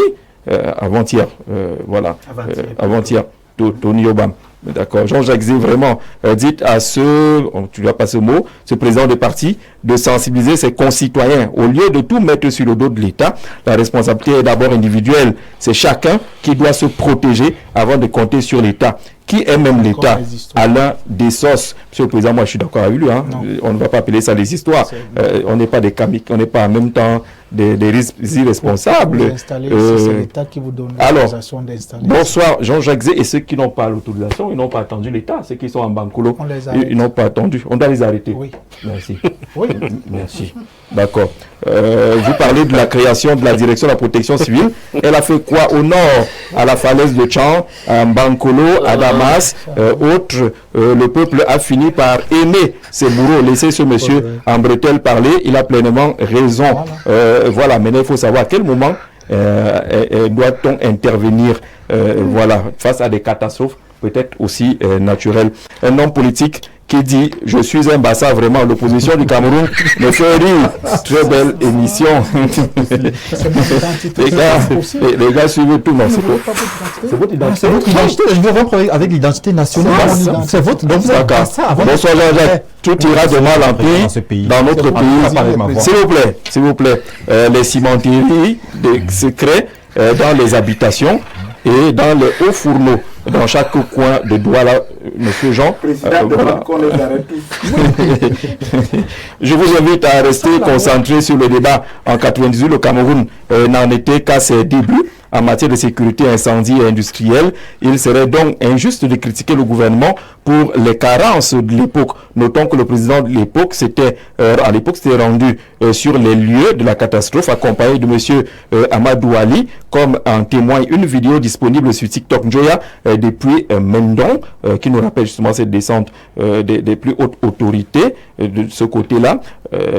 Ludovic Ngele au quartier Olembe parle encore de, selon la version officielle, Valentin était un prêtre. Oui, vraiment, on a compris l'affaire de Valentin et son amour là. Ne me demandez pas d'enlever mon blazer de Saint-Valentin. Je ne veux pas l'enlever puisqu'on est toujours dans le jour là. Bonsoir Gisèle, il y a ton panel. Le romancier sur le plateau nous dit que l'État est proactif et s'arrange à anticiper sur les catastrophes. Apparemment, il n'est pas au Cameroun. La digue de Maga, à l'extrême nord, cède chaque année pendant les périodes de fortes pluies depuis combien d'années? Qu'est-ce qui est fait? Qu'est-ce que l'État a fait? Qu'est-ce que la direction de la protection civile fait? Aller partager 2 litres d'huile et un morceau de savon. L'État n'est pas dans la logique. C'est l'ordre depuis Marois qui envoie ce message. Ouais, l'État doit être proactif. Et dans cette proactivité, voilà, il faut que l'État sache anticiper. On doit pouvoir recenser, pour ce qui est des catastrophes naturelles, des zones exposées aux catastrophes naturelles, pour ce qui est des catastrophes qui sont causées par nos mégots de cigarettes. On doit nous sensibiliser au quotidien.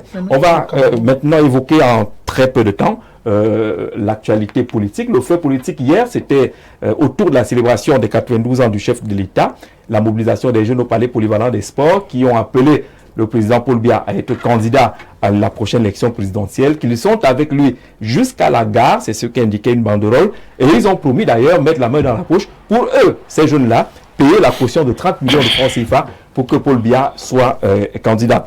Éric Rodrigue, votre réaction?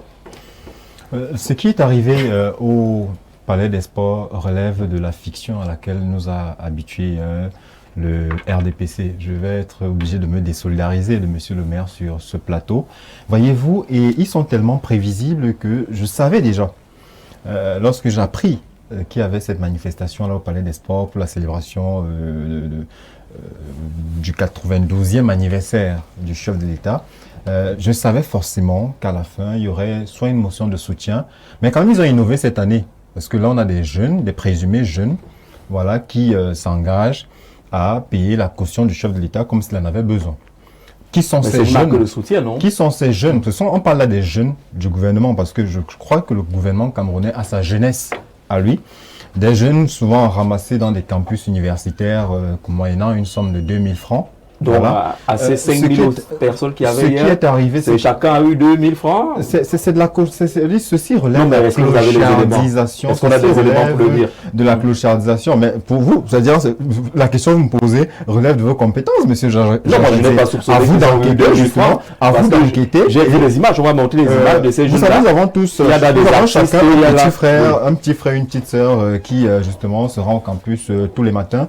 À un moment donné, quand vous parlez de la jeunesse camerounaise, vous parlez de quel jeune? On nous parle du CNJC, avec à sa tête une dame qui est là, qui n'a jamais bougé d'un iota. C'est-à-dire que au moment où nous militons en faveur de l'alternance politique au Cameroun, vous avez un conseil qui a été mis en place par on ne sait quel moyen, et vous avez une présidente qui est là choisie par Dieu seul sait quel mécanisme. Et ce sont ces jeunes-là qui se retrouvent au palais.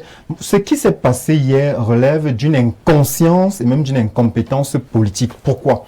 Vous ne pouvez pas, vous jeunes, encore détenteurs de toute votre énergie, de toutes vos capacités, de toutes vos facultés mentales, physiques, intellectuelles, appeler sincèrement un patriarche qui devrait déjà aller se reposer à se représenter. Vous pensez, Éric Rodrigue, oui. Vous pensez, vous, réfléchir mieux que ces autres jeunes-là? Ils sont fous.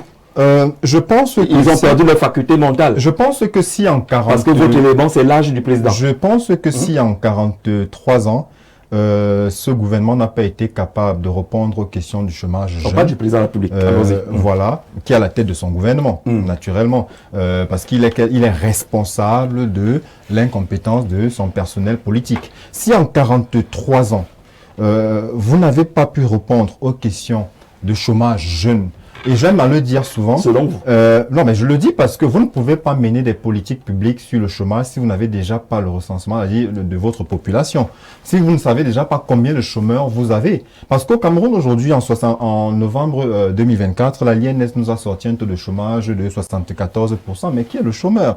Le chômeur, c'est toute personne âgée entre 15 à 35 ans, voilà, dotée de qualifications professionnelles, sans emploi et en quête d'un emploi, prête à prendre son poste justement dans les 2 semaines qui suivent. Or, nombre de jeunes aujourd'hui placent sous le joug de l'informel et ont choisi de se jeter peut-être dans le petit commerce. Voyez-vous, ce sont des chômeurs, mais qui ne sont pas identifiés comme tels. Et même ceux qui aujourd'hui sont en situation d'emploi, qui sont souvent sans contrat, ne sont même pas déclarés à la CNPS. Voyez-vous, parfois ils ne connaissent même pas quelle est leur catégorie professionnelle. Vous avez des personnes aujourd'hui qui se disent employés, mais ne savent pas quelle est leur catégorie professionnelle, ne bénéficient d'aucune couverture. C'est insensé. Si vous êtes employé sans connaître votre statut, à qui la faute? Alors, à ceux justement qui les instrumentalisent, comme ils l'ont fait une fois de plus en les instrumentaliser quelqu'un qui a sa situation en main? C'est ce qui est déplorable au sein de notre jeunesse. C'est pour cela que je dis toujours aux jeunes, voyez-vous, nous autres militons en faveur d'un rajeunissement de la classe politique camerounaise. Nous voulons justement voir de nouvelles têtes au sommet. Mais la question est, nous allons renouveler, avant de penser changer de tête, qu'est-ce qu'il y a dans les têtes de ceux qui voudraient prendre la place de ceux qui sont là aujourd'hui? Parce que le tout n'est pas de dire il faut dégager ces seniors, ces personnes du 4e âge qui nous gouvernent. Mais nous qui venons, il faudrait que les jeunes Camerounais aujourd'hui s'arment juridiquement et se cultivent pour vraiment déjà prendre conscience de leurs droits. C'est alors qu'ils arrêteront d'aller prendre les quelques émoluments qu'on leur promet, qu'on leur propose pour prendre part à de telles manifestations. Parce que ce qui s'est passé hier au Palais des Sports, c'est exactement ce qui se passera le 5 octobre. On ira voter des gens, non pas pour leur projet de société, mais simplement parce qu'ils nous auront donné quelques boîtes de sardines et quelques morceaux de pain. Il faudrait que nous sortions un peu de ce misérabilisme-là. C'est la réalité. Éric Rodrigue, est-ce qu'on n'est pas en train de répéter ce qui se dit tous les jours et on infantilise une jeunesse sans la former? C'est pas parce que vous allez dire à ces jeunesses-là qu'elles se laissent manipuler tous les jours qu'elle va changer? Est-ce que vous lui montrez autre chose? Ce que nous demandons à ces jeunes, c'est de faire un choix en cette année 2005 en tout état de cause. Ils ont fait un choix. Tenant compte si les élections n'ont pas encore eu lieu. Mais ils ont vous ne savez déjà pas qui sera votre candidat. Donc on continue d'attendre le candidat du RDPC. Je pense que M. Biya aime suffisamment ce pays pour encore nous imposer un septennat. Voilà, supplémentaire. Donc moi je dis, il faudrait que les jeunes aillent aux urnes en toute connaissance de cause et questionnent les projets de société. Celui qui se présente devant nous, vous le dites si bien, que ce ne soit pas seulement une question d'âge, parce que au même titre que nous faisons le procès si vous avez un 60 ans, 70 ans comme les candidats déjà déclarés aujourd'hui, voilà, ou alors des projets intéressants, voilà, on va cracher dessus. Et il faudrait non plus qu'on se dise peut-être parce qu'un candidat est jeune, sa seule jeunesse d'âge suffirait pour que nous puissions le porter à étudier. Non, nous voulons aujourd'hui que des jeunes questionnent les projets politiques de chaque parti politique. Voilà, que les jeunes aujourd'hui se demandent, le candidat qui est en face, qu'est-ce qu'il nous propose réellement comme politique, et ce de manière chiffrée. Parce que le tout n'est pas de venir nous faire des promesses pompeuses, hein, comme le chef de l'État nous y a habitués à chacune de ses adresses, où on vous dit chaque année on va créer de nouveaux emplois, mais on ne fait jamais le bilan déjà des promesses qui a été faites. Vous ne comprenez pas aujourd'hui, il faudrait que les jeunes posent des questions claires, qu'on propose un programme politique chiffré, détaillé, avec des deadlines pour que nous soyons sûrs de la faisabilité, parce qu'il y a beaucoup de charlatans de vendeurs d'illusions aujourd'hui. D'accord, monsieur le maire, ces jeunes-là, si on s'en tient à ce qu'Éric est en train d'écrire, c'est que vraiment eux n'ont plus le cerveau choisi Paul Biya aujourd'hui, ils ne sont pas stables dans leur tête et que vraiment un jeune ne devrait pas. Voilà, moi je crois qu'il s'est un peu contredit à la fin de son argumentaire, parce que à la fin il dit il faut bien qu'on propose ceux qui voudraient qu'on les vote en octobre 2025 proposent un projet de société qui soit crédible et autre. Vous savez, moi je suis militant du Rassemblement démocratique du peuple camerounais par fierté et par conviction. Et depuis longtemps. Et depuis longtemps. C'est-à-dire, je suis entré au Rassemblement démocratique du peuple camerounais après avoir analysé ce qu'on appelle, quand vous entrez dans une entreprise, il faut demander l'ORI, le règlement intérieur, les statuts, et regarder la politique, le projet de société que le Rassemblement démocratique du peuple camerounais non, pas les statuts, je vous arrête. Donc c'est tout cela qui m'a... Le RDPC n'a pas de statut. Ah bon? Oui. Comment ils font pour... Est-ce que je peux parler ici, s'il vous plaît? Évitez de distraire. Non, je voudrais vous dire que c'est pas fierté. Les jeunes que vous avez vus, ils sont allés au palais, ils ont dit qu'ils vont choisir le président de la République. Vous savez, c'est aussi ça la liberté de penser. Oui. Et c'est malsain de les condamner très rapidement. Ils sont sûrement motivés par quelque chose. Vous n'allez pas les arrêter, vous comprenez? Vous ne pouvez pas les arrêter. Je vais vous dire ce que moi j'avais pensé faire. Et je risque de le faire. J'avais pensé partir de la région de l'Est à pied pour Yaoundé, pour célébrer mon amour pour le président de la République. Ça peut vous paraître bête. Parce une longue marche. Oui, une longue marche, à pied, une semaine. Pour célébrer l'homme, le président de la République. Pourquoi? Parce que, en réalité, quand vous voyez l'impact qu'il a eu dans ma vie, autour de moi, le président de la République. Le président de la République, je parle bien du président de la République. Vous savez, j'ai des amis, j'ai un peu voyagé dans le monde, j'ai des connaissances qui ont fait 10 années sans jamais composer leurs examens, c'est-à-dire le baccalauréat. Quand vous faites le tour du Cameroun, vous avez vu tout à l'heure ce que le président disait, il disait je suis Bassa, et je vous dis c'est dangereux. Quand vous avez fait le tour du Cameroun, vous voyez combien les Camerounais vivent dans une parfaite intégration nationale, et que vous avez des gens comme le président qui voudrait peut-être remplacer le président de la République. Attendez voir la catastrophe. Mais le président de la République, c'est le père de l'intégration nationale du Cameroun. C'est-à-dire, ça peut vous paraître bête, mais faites le tour du Cameroun. Vous allez voir que les cultures qui sont au nord, au sud, au nord-est, au sud-est sont différentes. Mais un individu a pu foisonner cela et on n'a pas connu ce que les autres ont connu partout ailleurs. Vous voyez ce qui se passe au Nozo aujourd'hui. Si on n'avait pas un homme de qualité à la tête de notre pays, on aurait déjà sombré, on aurait déjà perdu au moins 5 à... on aurait perdu des kilomètres de notre territoire, comme on voit ce qui se passe à Goma, au Congo. Donc, on a un homme puissant. Maintenant, en guerre. Non, allons-y. Maintenant, en guerre. Mais on dit quoi? Contre les groupes rebelles. Voilà, le Congo est agressé. Pour vous dire que même le Cameroun est agressé. Quand un individu entre dans une salle de classe, M. Jean-Jacques Zé, avec une machette, il découpe les petits-enfants, les innocents, au nom de la langue. Vous y croyez? On appelle ça des sous-traitances en matière de guerre. Vous comprenez? Mais on est un homme qui sait anticiper. Malheureusement, nous mettons en avant ce qu'on appelle l'âge du président. L'âge, en fait, moi, je ne voudrais pas parler de l'âge. Pourquoi je ne parle pas de l'âge? Je ne parle pas de l'âge parce que j'estime que notre Constitution, nous devons la respecter. C'est-à-dire, la Constitution fait partie de nos institutions. Je crois que c'est la plus haute. C'est-à-dire, la Constitution ne limite pas l'âge. La loi fondamentale. La base minimale, c'est 35 ans. C'est 35 ans, révolu. Et quand bien même, vous critiquez ceux qui décident en face, mais qu'est-ce que vous proposez? Allez convaincre dans ces populations. C'est le temps donc pour vous. C'est-à-dire, au lieu de parler du RDPC, moi je voudrais inviter les opposants à parler d'eux-mêmes. Allez convaincre ces populations. Allez convaincre donc ces jeunes qui ont décidé de choisir le président de la République. Si vous ne pouvez pas le faire, sachez que vous êtes très limité. Moi, quand je vais estimer, au moment où je vais estimer que le président de la République ne peut plus faire l'affaire, je suis du Rassemblement démocratique du peuple camerounais. Premièrement, j'ai fait toutes mes écoles là-bas. J'étais président de section OGDPC. Je passe maire étant président de section OGDPC. Et très rapidement, je deviens président de section. En tant que membre du congrès du RDPC, au moment où je ne voudrais pas qu'il soit là, je vais le challenger. Vous allez manifester. Je vais me manifester. Mais pour le moment, j'estime que c'est lui qui est l'homme de la situation. C'est lui notre père dans le Rassemblement démocratique du peuple camerounais. Jusqu'à preuve du contraire.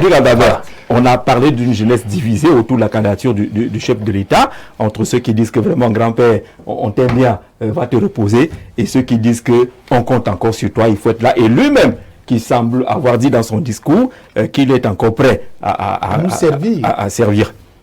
Oui, Jean-Jacques Zeu, ne restons pas figés dans ce débat au sens de la critique du choix de cela. Contrairement à mon homonyme, je vais dire que n'importe quel président au monde a une cote de popularité. Soit-il dictateur ou meurtrier, vous trouverez quand même que ce président a des partisans. Absolument. Je vous dis partout dans le monde. Vous allez arriver à Ben Laden. Écoutez, voilà, certains vont se plaindre chez les Libyens que M. Kadhafi fut un dictateur et autres, mais certains ont pleuré à cause de sa mort. Et c'était des Libyens. Enfin. C'est-à-dire que partout dans le monde, c'est comme ça. Un choix. Mais revenons donc au Cameroun et à ce qui s'est passé au Palais Polyvalent des Sports. Mon problème à moi, c'est que ces jeunes-là parlent au nom de la jeunesse du Cameroun. Pour moi, c'est une offense et une insupportable imposture. Donc moi, j'aurais bien voulu que cela soit bien circonscrit. Que la jeunesse, je ne sais pas, soit tel village ou de tel département. Ils ont dit, je ne sais pas, une association. Les jeunes mobilisés pour les polyvalents des sports. RDPC, il n'y a pas le RDPC dedans. Voilà, a décidé de soutenir le président. Il n'y avait pas le RDPC parce que dans le RDPC, la question ne se pose plus. Non, bien entendu. Moi, je ne me rappelle pas avoir envoyé quelqu'un au Palais Polyvalent des Sports pour aller me représenter et transmettre mon soutien au président. En même temps que les jeunes dont c'est ça qui me choque. Donc Eric parle, il n'a pas aussi été mandaté. Il faut parler au nom de tous les autres jeunes. Voilà. D'accord, il a été mandaté. C'est pour ça qu'on parle de la jeunesse qui est divisée. Donc c'est à ce niveau très exactement mon problème. Mais pour dire aussi que ne soyons pas naïfs, c'est une année électorale qui charrie beaucoup d'intérêts. Et je peux vous dire que la campagne est lancée et elle est communicationnelle. Voilà. Elle est communicationnelle. Et tant pis pour ceux qui vont perdre de vue, en fait, qui veulent être de la course et qui vont perdre de vue le fait que l'opportunité est là. C'est le moment indiqué pour chacun de montrer à quel point il se déploie sur le terrain. Ne nous leurrons pas, le RDPC est déjà en campagne. Ces lieutenants sont là. Et pour son candidat, ces bras séculiers sont là. Vous écoutez le président de la République le 31 décembre dernier. Vous l'avez écouté le 10 février. Il ne me semble pas qu'il tient des propos de quelqu'un qui est en route vers Vomaka pour le village, pour le repos. Et maintenant, ces hommes, en réalité, parce que c'est l'un des rares présidents qui fait difficilement campagne. Vous voyez le déploiement de ces hommes exactement sur le terrain. Donc, il n'est pas interdit pour le PCRN ou bien le MRC, je ne sais pas trop qui, de muscler un événement comme ça et de dire à la presse le lendemain que la jeunesse soutient tel. Ils le font chaque jour. Vous voyez un tout petit peu. C'est à ce niveau, on est au véritable débat. Moi, je pense là pour une espèce. C'est la communication, c'est la propagande. Voilà, et propagande et communication politique a l'effet effectivement de séduire les masses. Voilà pour la cause du candidat, n'est-ce pas, du grand parti. D'accord, bonsoir à vous sur le plateau. Ceux qui parlent du chômage ne savent pas de quoi il est question. Ce sont les créateurs de richesses qui créent les emplois. Si ces créateurs ont choisi d'être des simples distributeurs, l'État ne pourra rien, indique ce message. Là, on va aller. En Côte d'Ivoire, il y a des équipes mobiles du ministère de la Construction qui sillonnent les villes pour s'assurer que les nouvelles constructions respectent les normes. Merci beaucoup de la Côte d'Ivoire pour qui contribue, toujours relativement au thème que nous avons abordé un peu plus haut.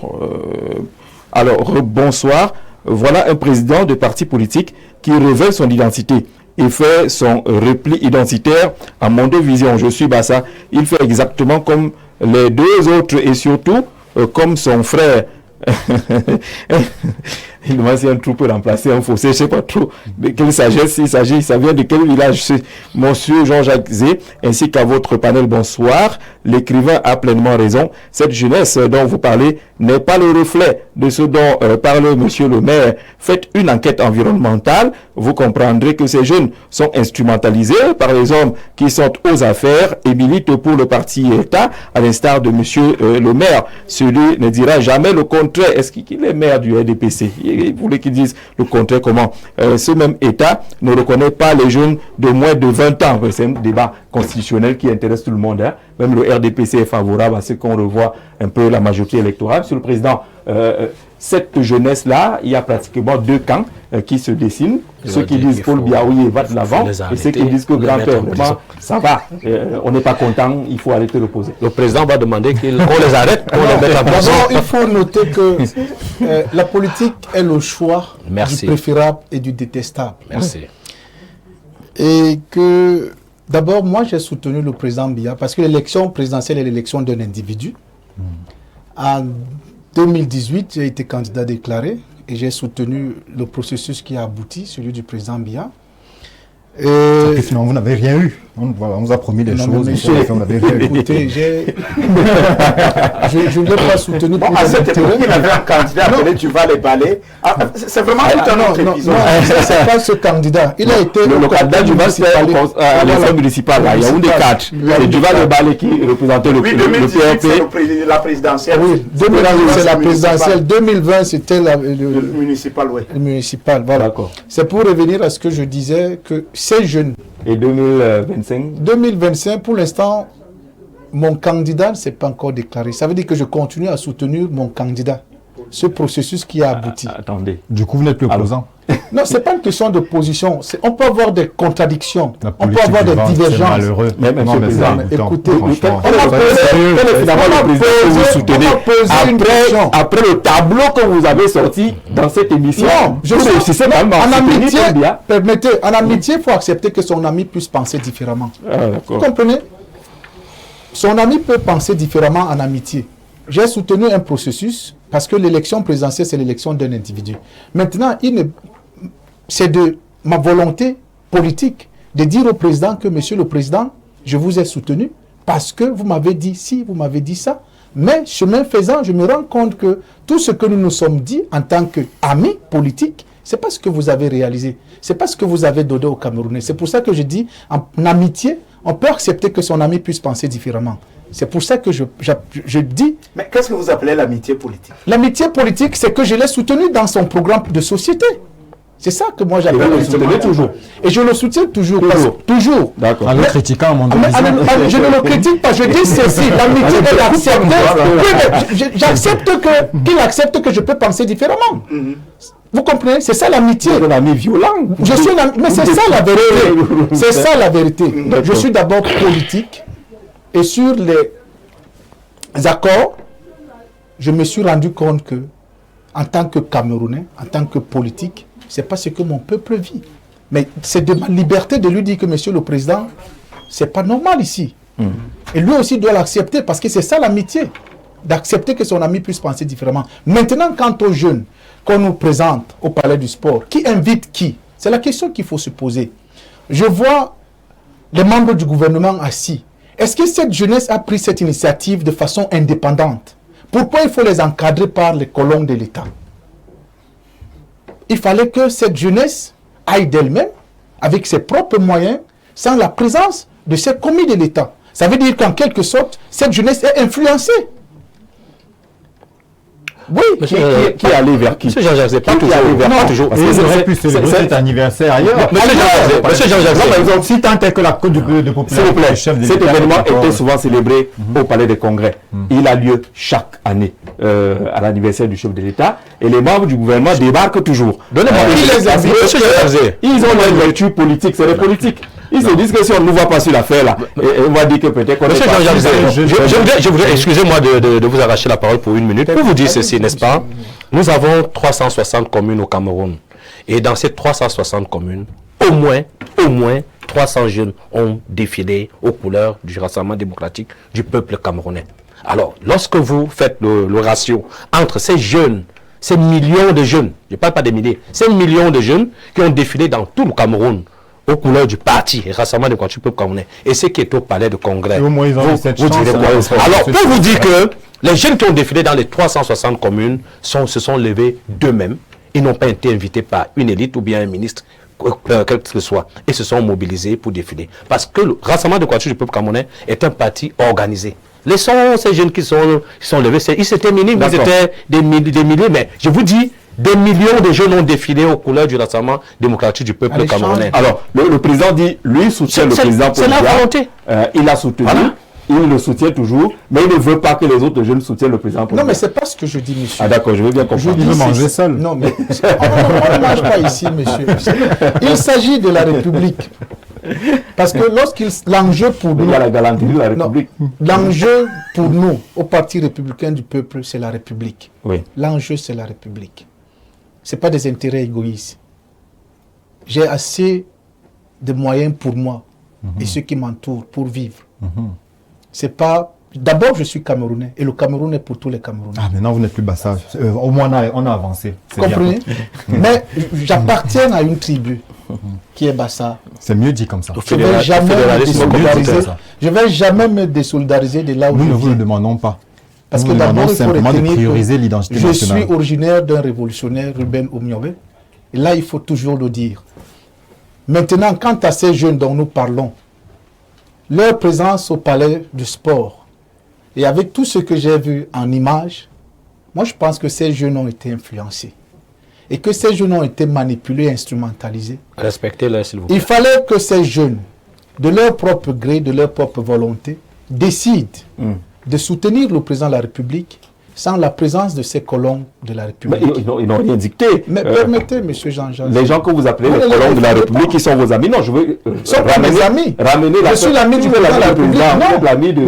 Non. L'élection présidentielle, c'est l'élection d'un individu. Ce n'est pas l'élection d'un parti. D'accord, vous êtes l'ami du président. La Constitution a permis qu'on ne pas appartenir à un parti politique et être candidat à une élection présidentielle. Et le maire vous a répondu que dans chaque commune du Cameroun, les jeunes se sont mobilisés. Maintenant, pour revenir à ce que M. le maire dit, il est conscient, sauf par, je ne sais pas, manque de volonté de sa part. Ils savent que les maires ne sont pas les véritables leaders ni les moteurs du développement dans leur localité. Permettez, monsieur, parce qu'ils ne sont pas proches des populations. Les maires?